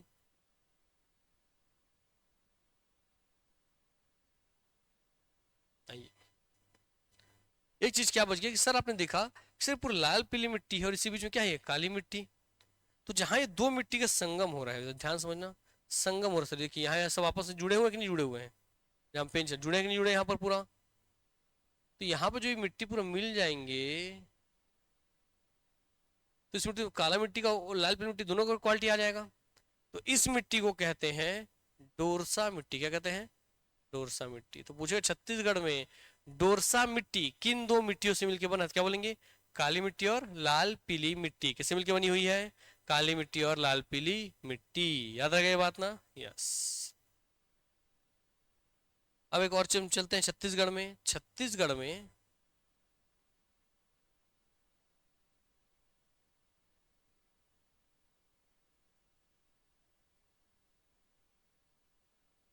छत्तीसगढ़ में मैदानी क्षेत्र की पूरी मिट्टी देख ली अच्छे से, लाल पीली। इसमें स्पेशली भैया जो सरगुजा संभाग क्षेत्र की और बस्तर संभाग क्या है कि ये पूरा ट्राइबल बेल्ट है। कैसा? पूरा ट्राइबल बेल्ट है, हमारी जनजाति प्रधान हमारे एरिया है ये। तो यहाँ पर स्थानीय भाषा में मिट्टी को अलग नाम से जानते हैं। और पूरा पहाड़ी एरिया, कैसा एरिया है ये? पहाड़ी। यहाँ पूरा पहाड़ पहाड़ है, और यहाँ क्या है? पूरा पहाड़ पहाड़। तो यही बहुत ध्यान समझना, कोई एक पहाड़ है ऐसा करके, पहाड़ भैया ऐसा करके, ठीक है? पहाड़, फिर ऐसे पहाड़, फिर पहाड़, फिर पहाड़। तो लोग ना यहाँ पे पहाड़ों को अलग अलग नाम से जानते हैं।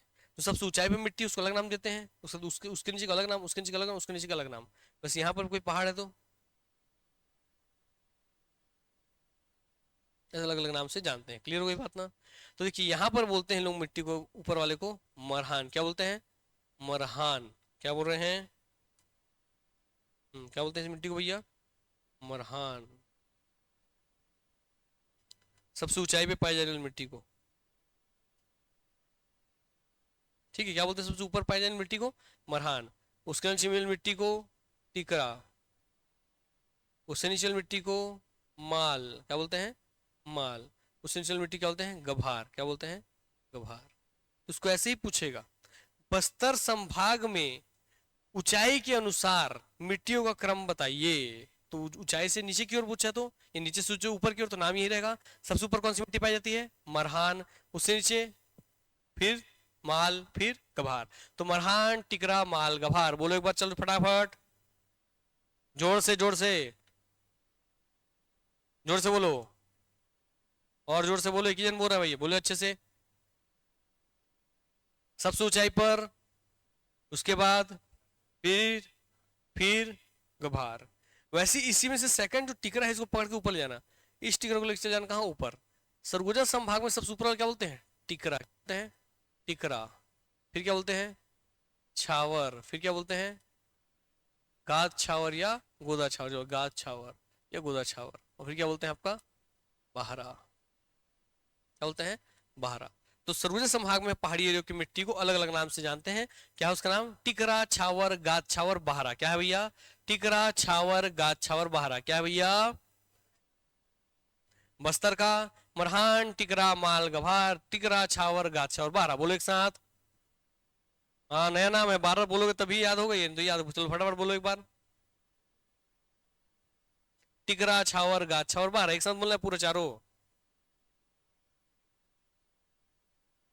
जिसको नहीं लगता कि मुझे याद हो गया, तब तक वो बोलते रहेगा ना। तो वो पूछूंगा फिर मैं खड़ा करा फट से। कौन सा? टिकरा, छावर, गाद छावर, बाहरा। उसको गाद छावर, गोदा छावर, गादो छावर अलग अलग बोलता है, उसको कोई फर्क नहीं पड़ता। ठीक है, बोलो। हाँ, याद करो याद करो, बाद में याद नहीं होगा, यही याद करो। अरे एक गाना बनाओ, मरहान टिकरा माल गभार, बोलो क्या बोलोगे? मरहान टिकरा माल गभार, बोलो बोलो, मरहान टिकरा माल गभार, बोलो। हाँ उधर मत देखो, बोलते चलो, मरहान टिकरा माल गभार, बोलते चलो। फिर से बोलो, मरहान टिकरा माल गभार, बोलो फिर से, फिर से बोलो, फिर से बोलो। आंख बंद करो, आंख बंद करो फटाक से, बिना देखे बोलो, जोर से और 5 बार। दूसरा, तीसरी बार, चौथी बार, 5वीं बार। किसको याद नहीं हुआ? याद हो गया सबको? बोल फिर से एक बार। ठीक है, ऊपर चलते हैं, इसका टिकरा पकड़ लो, देखो एक बार उसको, टिकरा छावर गाछ छावर बहरा, क्या बोलोगे? टिकरा छावर गाछ छावर बहरा, क्या बोलोगे? टिकरा छावर गाछ छावर बहरा, क्या बोलोगे? क्या बोलोगे? क्या बोलोगे? ठीक हो गई बात ना? तो बस्तर वाले क्षेत्र में ऊंचाई के अनुसार मिट्टियों को, सबसे अधिक वाली ऊंचाई को मरहान टिकरा मालगभार बोलते हैं। उसको क्या बोलते हैं? ऊपर में सरगुजा समाज में टिकरा छावर, इसी के टिकरा को पकड़ के ले जाना है, इसके सेकंड नंबर को ले जाना है ऊपर में, टिकरा छावर से जुड़ा हुआ है, गाछ छावर और लास्ट में बहारा, तो आसान ऐसे भी। इसके टिकरा को लेके ऊपर, छावर से जुड़ा हुआ है गाछ छावर और बहारा। क्लियर हो गई बात ना? तो टिकरा छावर गाछ छावर बहारा हो गया, इतना याद? यस। चलिए, तो अब आपको होता है सॉइल वाला चैप्टर हो गया समाप्त, कोई दिक्कत की बात है नहीं।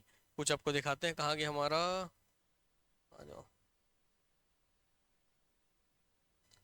तो कल आपको हमारे बुक से पढ़ करके आना है, जितना उसमें चीज दिया हुआ है, ऑब्जेक्टिव सॉल्व करना है। कल घर जाकर ऑब्जेक्टिव सॉल्व किए? बन रहा था ना पढ़ने के बाद? बन गया ना बहुत सारा? हाँ बस वैसे बन जाएगा। ठीक हो गई बात है ना? यस। आइए बताओ, सॉइल चैप्टर पेज नंबर बताइए। 78, व्यू, गो टू 78।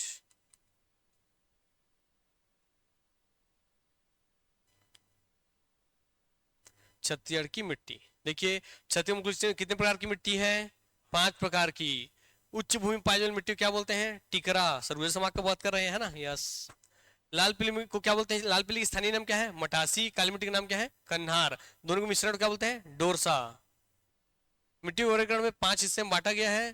तो बोले आईकार, Indian council of agriculture research के अनुसार मिट्टी को कितने हिस्से में? 5 हिस्से में बांटा है। लाल पीली मिट्टी, लाल बलुई या लाल बलुई या रेतीली मिट्टी, लाल दोमट मिट्टी, फिर लेटराइट मिट्टी और काली मिट्टी। हो गया, इतने हिस्से देख लिए थे। यस। स्थानीय आधार पर मिट्टी को देखो, उसी में स्थानीय नाम, लाल पीली का नाम क्या हो गया? मटासी। काली मिट्टी का नाम क्या हो गया? कन्हार। लेटराइट मिट्टी का नाम क्या हो गया? भाटा, पता है ना भाटा या मुर्मी करके आपको पढ़ा है ना? यस। और लास्ट में इसका नाम क्या है? लाल पीली और कन्हार के मिश्रण का डोरसा। क्लियर हो गई बात? हाँ। फिर फूड, फूड, फाओ, फाओ हो रहा है फूड एंड एग्रीकल्चर ऑर्गेनाइजेशन, क्या हो रहा है? फूड एंड एग्रीकल्चर ऑर्गेनाइजेशन, फाओ, जो कि यूएनओ की संस्था, यूनाइटेड नेशन ऑर्गेनाइजेशन की जो संस्था है, इसके अनुसार छत्तीसगढ़ में कुल कितने प्रकार की मिट्टी पाई जाती है? 4। कितने प्रकार की मिट्टी पाई जाती है? 4 प्रकार की। उसको क्या नाम दिया है? Varti soil, अल्फी soil, इंसेप्टी soil, अल्टी soil. ठीक हो गई बात ना? बस इसको इतने पढ़ लेना, 4 प्रकार है। वर्टी, अल्फी, इंसेप्टी, अल्टी, क्या क्या है? वर्टी, अल्फी, इंसेप्टी, अल्टी, क्या क्या है? अल्फी, अल्टी, अल्फी, अल्टी, वर्टी, इंसेप्टी, क्या क्या है? वर्टी, अल्टी, अल्फी, इंसेप्टी, क्या क्या है? चलो इसको जमा देते हैं ताकि आपको उसी क्रम में याद रखेंगे, आपको उसी क्रम में भैया मदद होगा। सबसे ज्यादा मात्रा में कौन है? अल्फी। सेकंड नंबर कौन बताइए? अल्फी हो गया। सेकंड नंबर कौन है आपके लिए भैया? वर्टी। थर्ड नंबर कौन है भैया आपके लिए? आ गया अल्टी। चौथे नंबर कौन है आपके लिए? इंसेप्टी। तो इसलिए ए वी यू आई क्या याद रखना है आपको? ए वी यू आई। तो इसके अनुसार पूछ लिया छत्तीसगढ़ में सबसे कौन सी मिट्टी पाई जाती है? A for ulti, A for alfi, A for alfi, V for verti, U for alfi, I for incepti. Clear हो गई बात ना? यस। हो गया इतना हिस्सा? यस। तो अल्फी, फिर भैया आपका क्या? ए वी, फिर verti, A V U for ulti, I for incepti. तो ए वी यू याद रहेगा कि नहीं रहेगा? परसेंटेज को राउंड फिगर कर देते हैं, परसेंटेज याद करते हैं। 39%। फिर कौन आपका भैया? 26%। फिर कौन है भैया आपके लिए?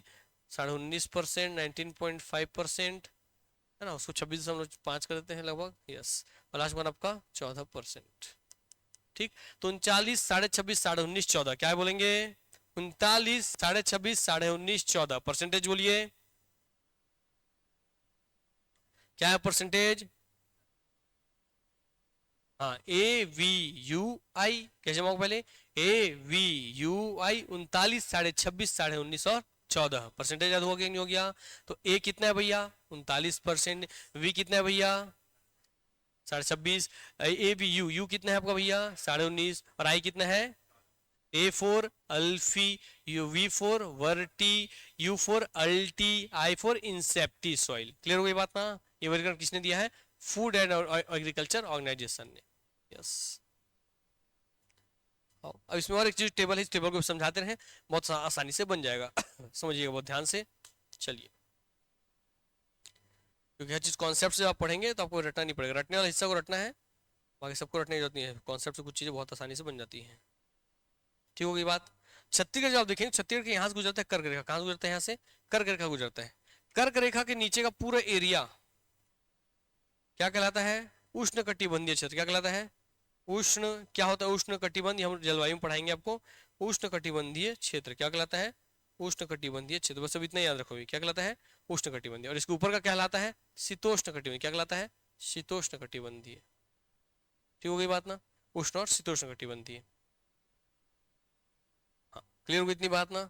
अब देखिए इसी चीज को उन्हीं चारों को जमा रहा है, वर्टी, इंसेप्टी, अल्फी और अल्टी। क्लियर हो गई बात ना। यस तो हम जिस सीक्वेंस पर तो उसको उसी में ए फोर क्या था आपका, ए फोर क्या था ए फोर अल्फी, तो पहले आप अल्फी को ही पकड़ो उसी सीक्वेंस से अल्फी है।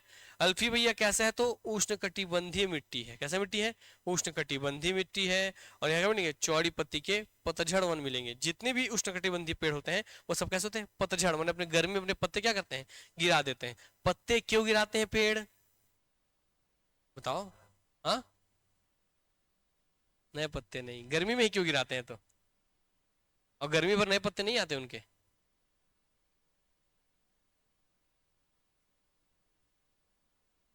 नहीं पेड़ चालेगा तो उसको गिराने से रोक सकता है, बहुत क्षमता है पेड़ के पास। हाँ रूट मिट्टी के अंदर हो कहाँ ड्राई होगा, अगर रूट ड्राई हो गया फिर पेड़ ही मर जाएगा फिर तो। और सोचो हाँ कोशिश करो ऐसे बोलो बोलो तब तो सीखोगे, तब बच्चा कि सही कॉन्सेप्ट क्या होता है। हाँ बोलो बताओ और बताओ। Why tree falls their leaves, क्यों पेड़ अपनी पत्तियां गिराती हैं, बहुत बड़ा क्वेश्चन है बताओ। और गर्मी में ही क्यों गिराती हैं, नहीं आओ समझा दें अब आपको। हाय,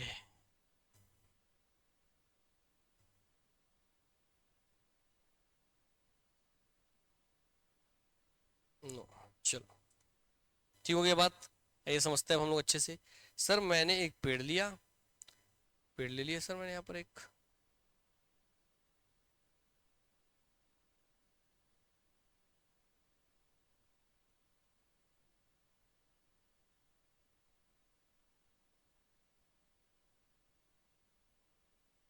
क्लियर हो गई बात।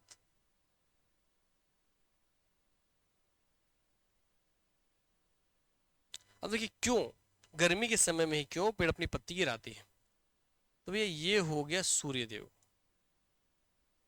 ये मस्त टाइप से भाई क्या करते हैं अपना सूर्य को गर्मी देते हैं गर्मी के समय में, ठीक है सूर्य की सीधी सीधी रोशनी मिलती है। तो क्या होता है भैया क्योंकि पेड़ को तो अपना भोजन बनाने के लिए सूर्य की रोशनी चाहिए ही चाहिए, और सूर्य की रोशनी चाहिए तो सूर्य की रोशनी जरूरत ज्यादा मिलेगा। तो पेड़ भोजन बनाता कैसे है, तो पेड़ जब अपना भोजन बनाता है तो उसमें क्या क्या चीज लगता है आप खुद बताओ। पहले लगता है सर सूर्य की रोशनी लगती है, लगती कि नहीं लगती है, ठीक है सर।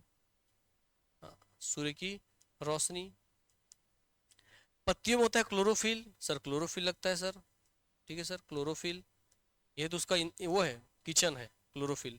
सर जड़ों से क्या आता है आपके इसमें, पानी, क्या आता है जड़ों से पानी। और हमारे वायुमंडल से क्या लेता है भैया वो कार्बन डाइऑक्साइड गैस, क्या लेता है CO2 गैस, क्या लेता है CO2 gas carbon dioxide gas.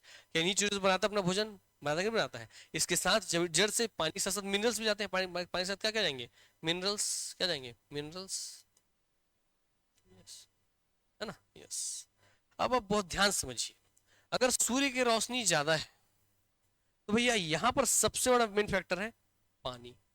अब पानी, सूर्य रोशनी ज्यादा होने के कारण ज्यादा ज्यादा पानी यहाँ पहुंचेगा और यहां से पानी वेपोराइज होने लगेगा, वेपोराइज होने लगेगा, वाष्पीकरण होने लगेगा। क्या होने लगेगा? वाष्पीकरण, वाष्प बनने लगेगा। तो वेपोराइजेशन रेट गर्मी के अधिक होने के कारण क्या हो जाता है? अधिक हो जाता है। तो वेपोराइजेशन रेट क्या हो जाता है? अधिक हो जाता है ना। वेपोराइजेशन रेट अधिक हो जाएगा गर्मी अधिक होने के कारण, तो पेड़ के जितने भी आपके पत्ते हैं उनसे ज्यादा से ज्यादा पानी क्यों लगेगा? भाप बन उड़ने लगेगा, भाप बन उड़ने लगेगा, भाप बन उड़ने लगेगा। तो अगर पत्तों से भाप बन के पानी उड़ जाएगा तो इसके नीचे का पूरा पानी क्या हो जाएगा? खत्म।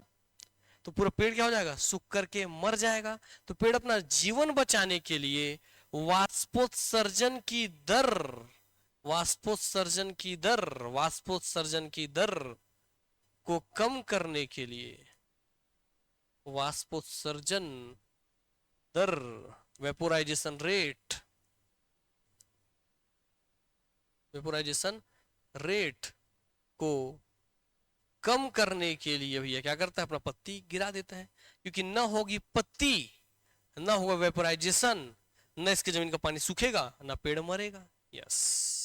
तो पूरा पत्ती गिराने के पीछे कॉन्सेप्ट क्या है? वेपोराइजेशन रेट को कम करना, ताकि पेड़ के अंदर की जमीन जो पानी है वो भैया उड़ करके भाप बन करके न चली जाए। तो उसको लंबा जीना है, इसलिए भाई अपना पानी बचाने के लिए पत्ती क्या करता है? गिराता है। केवल उतनी ही पत्ती, अगर सारी पत्ती क्यों नहीं गिरती? तो इस पेड़ के कंट्रोल में है। पेड़ चाहे तो पत्ती गिराया, मगर सारी पत्ती क्यों नहीं गिराता? क्योंकि जितना उसको जिंदा रखने के लिए, खाना बनाने के लिए चाहिए, उतना पत्ती रखता है और एक्स्ट्रा क्या करता है? गिरा देता है। इसलिए कोई पेड़, हाँ हाँ हाँ, ट्रांसपीरेशन अलग है। ठीक है, वेपोराइजेशन क्या है? वाष्पोत्सर्जन, वाष्प, उसका पानी का भाप बन जाना। ठीक है, क्लियर हो गई इतनी बात ना? यस। तो क्यों पेड़ अपना पत्ती गिराता है? तो वेपोराइजेशन रेट को कम करने के लिए, वाष्पोत्सर्जन की दर को कम करने के लिए, ताकि पेड़ के पानी बचा रहे और भाई वो क्या करे? अपना जीवन बचा के रख सके। अभी वेपोराइजेशन का रेट दो तरीके से कम हो सकता है, ये बात बहुत ध्यान समझना। इसलिए अगर आप बोलोगे सर नहीं, पेड़ पत्ते अपना पानी गिराएगा ही, पत्ती गिराएगा ही, जैसा बोले, तो बोलो जो सदाबहार वन है, जो साल भर हरे भर रहते हैं, भैया गर्मी आ रहा, कुछ हरा भरा पड़ा हुआ, एक भी पत्ती नहीं गिरा रहा है, जो मन कर बूढ़ा हो रहा है उसको गिरा रहा है, बाकी सबको जिंदा करके रखा हुआ है। क्यों? क्योंकि वो है भैया सदाबहार वन, वहां बहुत ज्यादा पानी गिरती है, साल में पूरा दिन पानी गिरता है, तो उसका पानी कम ही नहीं है। लेना सूर्य कितना पानी लेगा, लेना कितना वेपोराइजेशन करेगा, तो एकदम चौड़ी चौड़ी पत्ती होती, क्या होती? चौड़ी चौड़ी पत्ती, ले निकाल मैंने से पानी। तो सदाबहार वन की पत्ती क्या होंगी? चौड़ी चौड़ी होंगी, साल भर हरे भरे होंगे। क्लियर हो गई बात ना? मगर जैसे ही आप आ जाएंगे कहां पर? आपका उष्णकटिबंधीय क्षेत्र में, तो उष्ण मतलब गर्मी, उष्ण मतलब गर्मी, ज्योग्राफी में गर्मी क्या बोलते हैं? उष्ण बोलते हैं। कटिबंध एक निश्चित एरिया क्या बोलते हैं? कटिबंध बोलते हैं। तो वैसा निश्चित एरिया जिसमें गर्मी ज्यादा हो, वहां अपना वेपोराइजेशन के रेट को कम करने के लिए पत्तियां, पेड़ दो चीजें करती हैं। पहले तो जो पत्ते का आकार था उस आकार को छोटा करेंगे। क्या करेंगे? छोटा। इसलिए गर्मी में जो पत्ता ऐसा जब ये पत्ता ऐसा हो, गर्मी ऐसे छोटा हो जाएगा सिकुड़ करके। क्या करती है? अपना सतही क्षेत्रफल, क्या करती है ये? सतही क्षेत्रफल कम करती है। क्या करती है? सतही क्षेत्रफल कम। क्या करती हैं? सतही क्षेत्रफल कम, सरफेस एरिया रिड्यूस करती हैं, सरफेस एरिया रिड्यूस करती हैं। क्यों? क्योंकि अगर कोई पत्ता इतना बड़ा है और कोई पत्ता भैया इतना बड़ा है, तो ज्यादा पानी कहाँ से निकलेगा?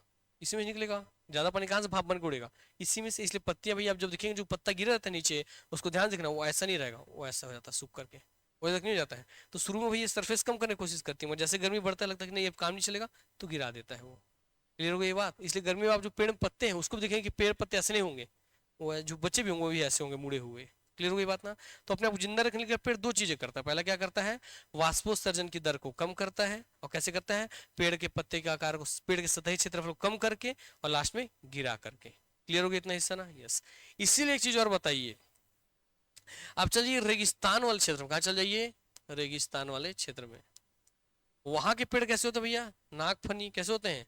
नागफनी, कैक्टस। सर काटा काटा काटा काटा काटा काटा काटा काटा काटा काटा काटा। क्लियर हो गई बात ना?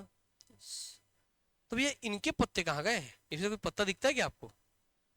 इसमें पत्ता दिखता है कभी नागफनी वागफनी में? नहीं दिखता ना? तो फिर इनमें तो अब बताओ पत्ता ही नहीं है, तो फिर सर इनमें प्रकाश संश्लेषण कौन करेगा? फिर भोजन कैसे बनाते होंगे? फिर जिंदा कैसे रहते होंगे?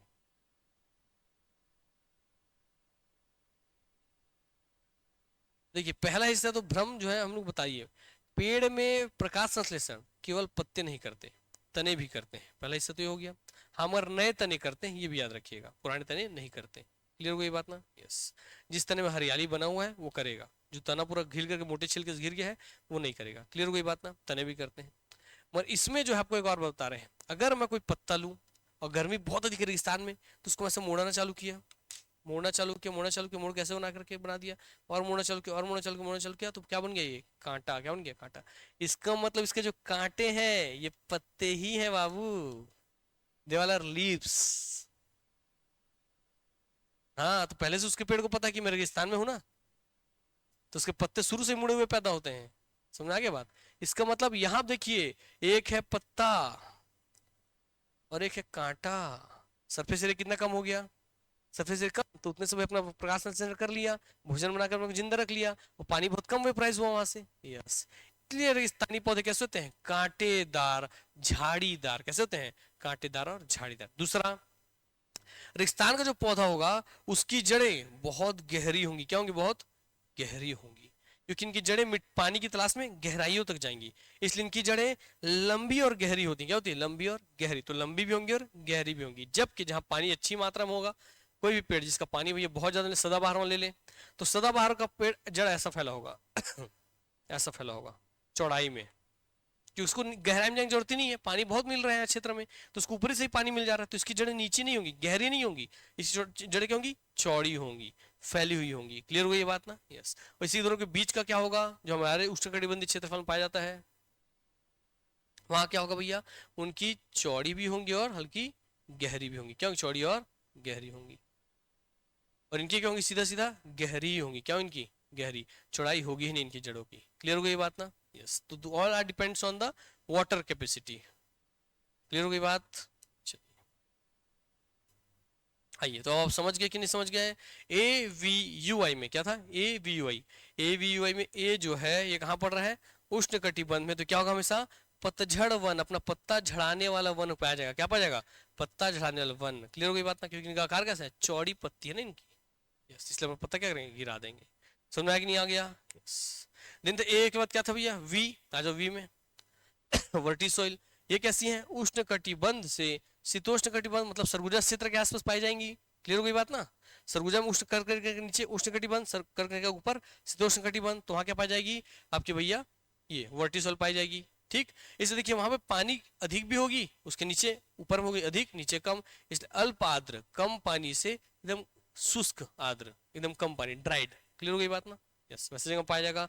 और यहाँ क्या होंगे आपके, घास के क्षेत्र, सूखे सूखे हैं तो। यस। ए भी के बाद आ गया यू, है ना, अल्टी। अल्टी भैया क्या है, ये भी शीतोष्ण से उष्ण कटिबंधीय है। यहाँ क्या है, वनस्पतियां पाई जाएंगी। यस। लास्ट में आपको हो गया, कहा गया इंसेप्टिसॉइल, ये क्या हो जाएगा आपको, उष्ण कटिबंध में पाई जाएगी। और यहाँ क्या हो जाएगा, वन पाए जाएंगे। क्लियर हो गई बात। तो दो है आपका क्या है, ए और आई जो है, एक शुरू वाला और एक आपका लास्ट वाला, ये दोनों कैसे हैं, उष्ण कटिबंधीय। कैसे हैं दोनों, दोनों ए वी यू और आई में, ए और आई कैसे हैं, उष्ण कटिबंधीय, और बाकी दोनों कैसे हैं, शीतोष्ण से उष्ण, शीतोष्ण से उष्ण कटिबंधीय। याद रहेगा कि नहीं रह गया। यस। दूसरा हिस्सा देखिए, अब यहाँ पे इसको थोड़ा अलग, इसको अलग तरह से जमाएंगे। ठीक है, आर्द्र मतलब जहाँ पानी अच्छी खासी मिलती हो, आर्द्र मतलब जहाँ पानी अच्छी खासी मिलती हो। अल्प आर्द्र से आर्द्र, तो पानी है मगर पानी से कम पानी है। ठीक है, पानी से कम पानी। ठीक हो गई बात ना। और ये क्या सब है, वर्टी वाला, क्या वर्टी से थोड़ा रेगिस्तान टाइप का सूखा सूखा जन है ना, तो आपका अल्प आर्द्र से, इससे भी कम, अल्प आर्द्र से भी क्या है, शुष्क आर्द्र के ऊपर। तो मिट्टी का लेवल, पानी का लेवल आप गिराते चलिए, तो सबसे ज्यादा पानी कहाँ दिख रहा है आपको, किसमें किसमें दिख रहा है, यू और किसमें दिख रहा है भाई, बताइए, आई में। किसमें दिख रहा है, यू और आई में। सबसे ज्यादा पानी किसमें भाई आपका, इसमें। आर्द्र है दोनों, कैसे आपके ये दोनों आर्द्र है। ठीक है, इससे थोड़ा कम पानी कहाँ है, यहाँ है, अल्प है। और इसमें क्या है भैया, शुष्क है। याद होगा कि नहीं हो गया। यस। नीचे के दोनों क्या है, आर्द्र है, मतलब पानी अच्छी खासी मात्रा में है। उससे कम मात्रा में पानी किस है, ए के पास है। सबसे कम मात्रा में पानी किसके पास है, वी के पास है। याद रहेगा ये बात। यस। तुम्हारा ये भी खत्म पूरा टेबल, ये पूरा टेबल खत्म, ये भी टेबल हमारा खत्म।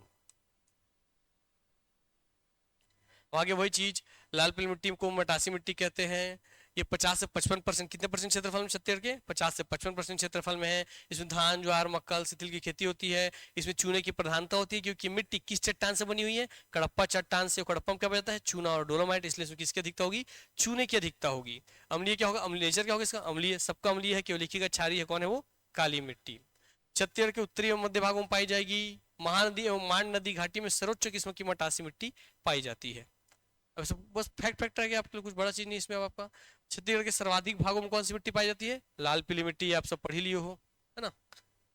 प्रदेश की द्वितीय क्रम की महत्वपूर्ण उपजाऊ मिट्टी, सेकंड नंबर की सबसे मोस्ट उपजाऊ होती है, पहले ही बता दिया था आपको। लाल रंग के पीछे फेरस ऑक्साइड, पीले रंग के पीछे फेरिक ऑक्साइड, Fe2O3, Fe3O4। लोहे एवं रेत की मात्रा अधिक, कन्हार मिट्टी की अपेक्षा अधिक ऊंचाई पर तथा भाटा मिट्टी की अपेक्षा कम ऊंचाई पर पाई जाती है। मतलब कन्हार कहाँ पाया जाता है? नीचे, उससे ऊपर कौन पाई जाती है? लाल पीली, और उसके ऊपर भाटा, भाटा में लेटराइट सबसे ऊंचाई में पाया जाता है। यस। मध्यम व विलंबन पकने वाली चावल सब छोड़ दो। अगला गया लाल बलुई, लाल रेतीली। ये छत्तीसगढ़ में कितने परसेंट क्षेत्रफल में है? 25 से 30। बस्तर में याद करो सबसे ज्यादा यही था, है ना, लाल बलुई राय रेतीली। तो कितना परसेंट है ये? 25 से 30%। इसके लिए रेतीली या टिकरा मिट्टी, मुख्यतः बस्तर संभाग। मोटा अनाज, कोदो कुटकी, ज्वार बाजरा रागी। नेचर क्या होगा? अम्लीय। केवल एक ही का क्षारीय है, कौन है वो? काली। वृक्षारोपण के लिए सर्वाधिक उपयुक्त, इसलिए बस्तर को साल वनों का द्वीप कहते हैं, क्योंकि वहां वृक्ष लगे हुए हैं। बस्तर क्षेत्र के उच्च भूमि में ढलानों में पाई जाने वाली लाल बलुई मिट्टी को टिकरा कहते हैं। मरहान, टिकरा, मालगभार पढ़े थे आप लोग बस्तर क्षेत्र का। लाल बलुई मिट्टी में ग्रेनाइट व नीच चट्टान के अवशेष पाए जाते हैं, क्योंकि वो आर्कियन सेल समूह से बने हुए हैं। इस मिट्टी में आयरन की अधिकता व ह्यूमस व नाइट्रोजन की मात्रा पाई जाती है। क्यों पाई जाती है? ह्यूमस की मात्रा, क्योंकि पूरा वन है, पेड़ है, पेड़ क्या गिराएंगे? पत्ती, तो हमें मिलेगा ह्यूमस की मात्रा। आ गया मेन काली मिट्टी, बेसाल्ट युक्त लावा चट्टानों के अपर्दन से ये बनी हुई है। तो किससे बनी काली मिट्टी? लावा के अपर्दन से बनी है, बेसाल्ट युक्त लावा चट्टानों के अपर्दन से। इसका स्थानीय नाम क्या है? कन्हार, भर्री और रेगुर। छत्तीसगढ़ में इसको स्थानीय भाषा में क्या क्या बोलते हैं? कन्हार, भर्री, रेगुर। क्या क्या बोलते हैं? किसके लिए अच्छी है ये? रबी फसल, गन्ना, कपास, चना, ये सब पढ़ लिए थे हम लोग। तो किसके लिए अच्छी है ये? रबी फसल के लिए। काला कलर फेरिक टाइटेनियम के कारण होता है, पहले ही पढ़ा दिए थे। बारीक कण हो, एकदम बारीक कण होते हैं, पता है ना, एकदम इसके एकदम महीन होते हैं, बारीक कण होते हैं वाली काली या गहरी भूमि रंग होती है। और बारीक कण होने के कारण ही इसकी जल धारण क्षमता अधिक होती है, कि सरफेस एरिया इनका बढ़ गया होता है। बताए थे मिट्टी तोड़ तोड़ के ना। यस। क्षारीय है, प्रकृति कैसी है? क्षारीय। यस। जल धारण क्षमता सबसे अधिक है। चीका की विधि, चीका मतलब होता है कीचड़। किस मिट्टी में अगर पानी ज्यादा होल्ड करता है तो कीचड़ कितना बन सकता है? 50 से 55%। कितना? 50 से 55%। सर्वाधिक कीचड़ या चीका या क्ले, तो सर्वाधिक क्ले की मात्रा किसमें होती है? काली मिट्टी में। किसमें होती है? काली मिट्टी में। यस, क्योंकि पानी सबसे ज्यादा होल्ड कर रहा है वो, इसलिए चीका होगा। देखिए आ गया कबीरधाम जिले के चिल्फी घाटी क्षेत्र में पाया जाता है, एक जगह सबसे प्रमुख क्षेत्र। उसके अलावा कहाँ का पाया जाता है? तो महानदी बेसिन में, कबीरधाम, मुंगेली, बेमेतरा, राजनांदगांव, खैरागढ़, छुईखदान, गंडई, वही पूरा आपका मैकलपुर श्रेणी के आसपास का एरिया है। उसके अलावा नदी घाटी क्षेत्र में हसदेव, रिहंद, कन्हार, महानदी क्षेत्र पे पाया जाता है। ये प्रदेश की सबसे उपजाऊ मिट्टी है, नंबर 1 की। नंबर 2 पे थी लाल पीली मिट्टी। पानी के अभाव में दरार पड़ जाती है, जो एक जूते हुए खेत के समान दिखाई देती है, ये भी आपको पढ़ा दिए थे। चूना, पोटास, लोहा एवं एल्यूमिनियम की विद्यमानता पाई जाएगी। मिट्टी में चीका या क्ले की सर्वाधिक विद्यमानता के कारण इसका प्रयोग शैम्पू के रूप में करते हैं। यह मिट्टी गीली होने पर फूलने के साथ साथ और मुलायम और चिपचिपी हो जाती है। छत्तीसगढ़ की उच्च भूमि में पाई जाने वाली काली मिट्टी को क्या कहते हैं? भर्री। क्या कहते हैं? भर्री। क्या कहते हैं? भर्री। तो कन्हार तो इसके स्थायी नाम काली को से हो गया, मगर भर्री किसे बोल रहे हैं? क्योंकि काली मिट्टी नीचे पाया जाता है, नीचे। मगर कुछ काली मिट्टी जो ऊंचे क्षेत्रों में पाया जाएगा उसको क्या बोलते हैं? भर्री। क्या बोलते हैं? भर्री। और वैसे ही रेगुर। हो गया इतना हिस्सा। आओ अगला है लाल दोमट, बस्तर वाला ही। इसका परसेंट कितना है? 10 से 15%। लाल पीली का 50 से 55। आपका लाल बलुई या रेतीली का 25 से 30%। उसी के लाल दोमट का कितना है? 10 से 15%। क्लियर हो गई बात।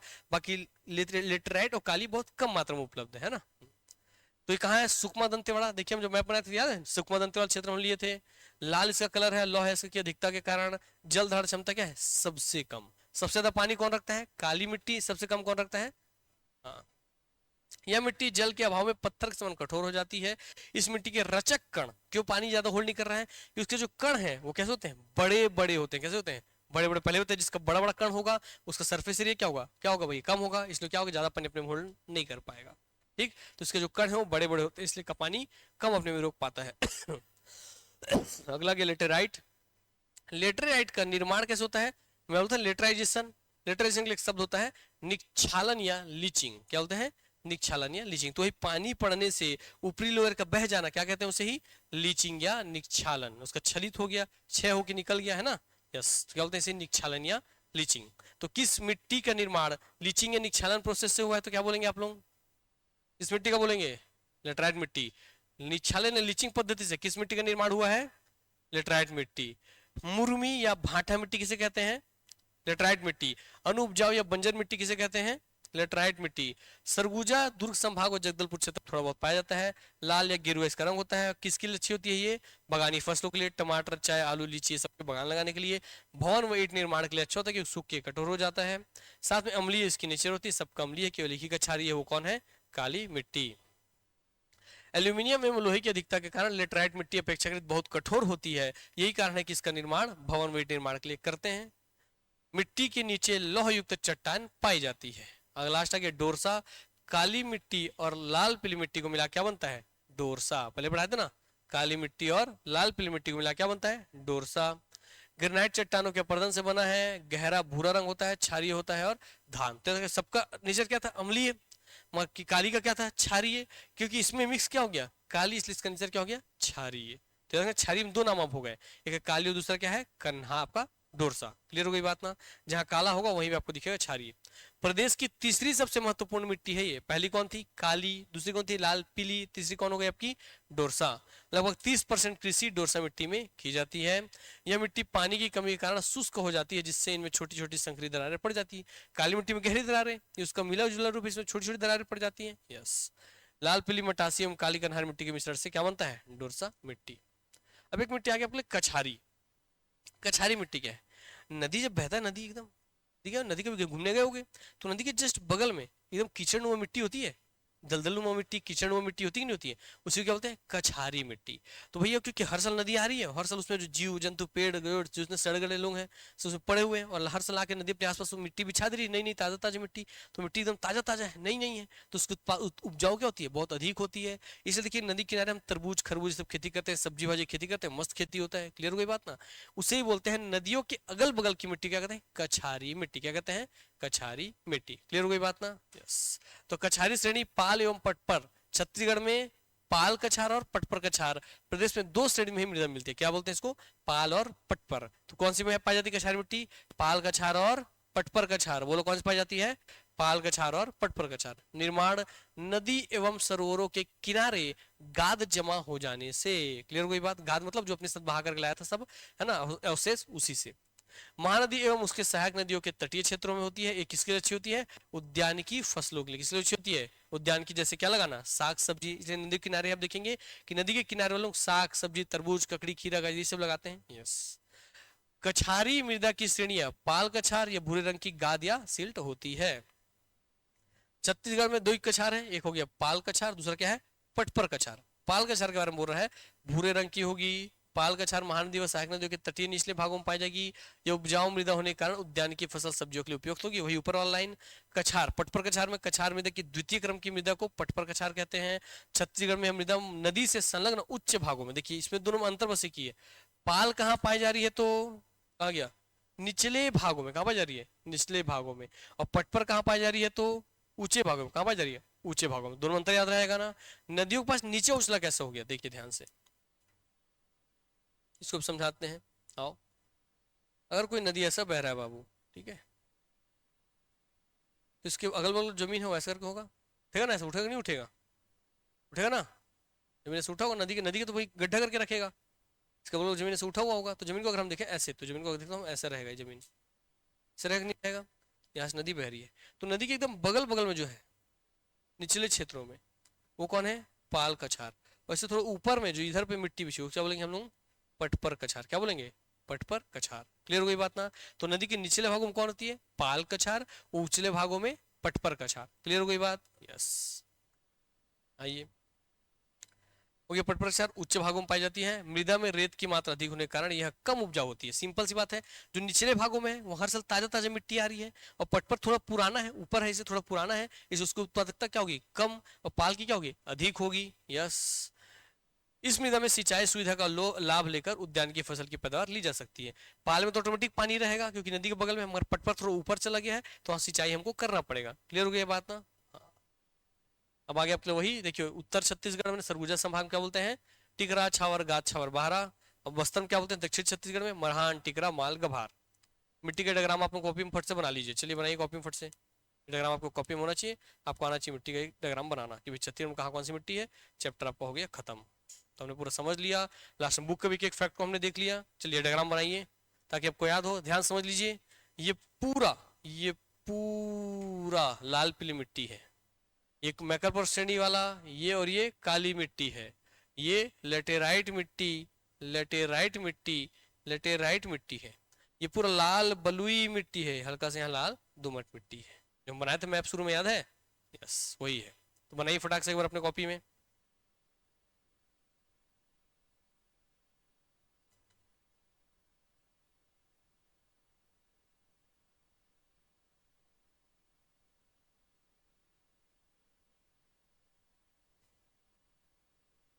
क्या हुआ तेरा वादा,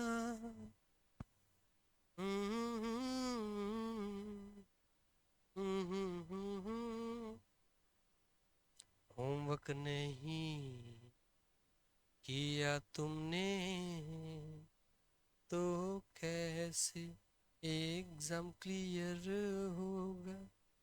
क्या हुआ तेरा वादा, वो कसम, वो इरादा। अरे फटाक से बनाओ, कहाँ लगा रहे हो इतना टाइम? फटाफट बनना चाहिए।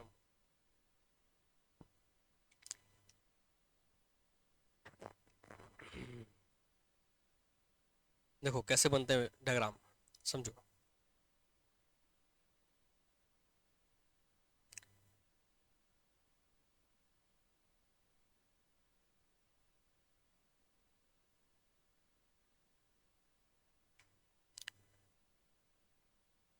काली, laterite, laterite, laterite, okay laterite हमारा काली, काली, काली।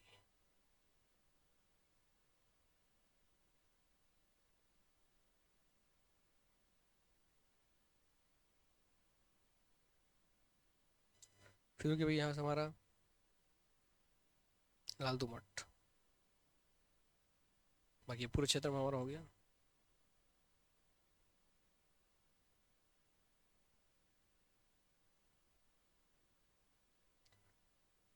हो गया, मिट्टी खत्म, इतना ही बनना था। जितना ब्लैंक एरिया है वो लाल पीली हो गया, वहाँ हो गया लेटराइट मिट्टी हो गया, वहाँ हो गया काली मिट्टी हो गया, वो हो गया लाल बलुई और लाल दोमट।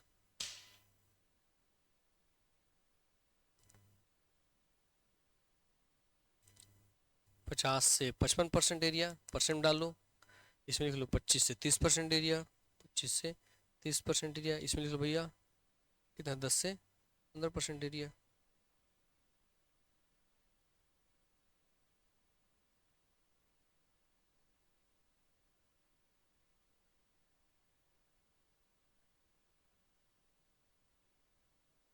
हो गया, बन गया ना?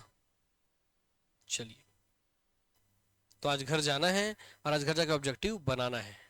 अगर आपको सक्सेस चाहिए तो बस तीन ही चीज करना है, क्लास रेगुलर, घर जाके क्लास में पढ़ा हुआ रिवीजन रेगुलर, और ऑब्जेक्टिव सॉल्व रेगुलर। तो CRO मेथड आप फॉलो कीजिए, पोस्ट आपके हाथ में। क्लियर हो गई बात ना? CROW लास्ट में आता है इसके, W, crow method, W for win, class revision objective win. Clear होगा? तो क्रो मेथड उपयोग करना है। इस मतलब ये मजाक की बात नहीं है, ऑब्जेक्टिव अगर नहीं सॉल्व कर रहे हो तो सक्सेस नहीं होगे, 4 साल 5 साल 10 साल पढ़ते रहोगे। बिलासपुर में बहुत ऐसी संख्या है जो पिछले 7-7 साल से तैयारी कर रहे हैं। जब हम पढ़ते थे 2015 के आसपास, आज से लगभग 11 साल पहले का बात हो रहा है ना, लगभग 10 साल हो गया बात, 24 से भी चल रहा है, 15 का बात, तब के दोस्त मेरे अभी पढ़ाई कर रहे हैं। क्लियर हो गई बात ना? और तब तक मैं अभी तक हम लोग 7-8 नौकरी लेकर के छोड़ भी दिए हैं। तो अंतर वही आता है, अगर आप रेगुलर ऑब्जेक्टिव सॉल्व कर रहे हैं, जो चीजें बता रहे हैं टीचर उतना फॉलो कर रहे हैं, सक्सेस होंगे। अपने से एक्स्ट्रा दिमाग लगाएंगे फेल होंगे, गारंटी है। इसलिए जितना बोला जा रहा है उसको कर लेना घर में, जो पढ़े हो बुक से जाकर रिवीजन करना, ऑब्जेक्टिव सॉल्व कर लेना।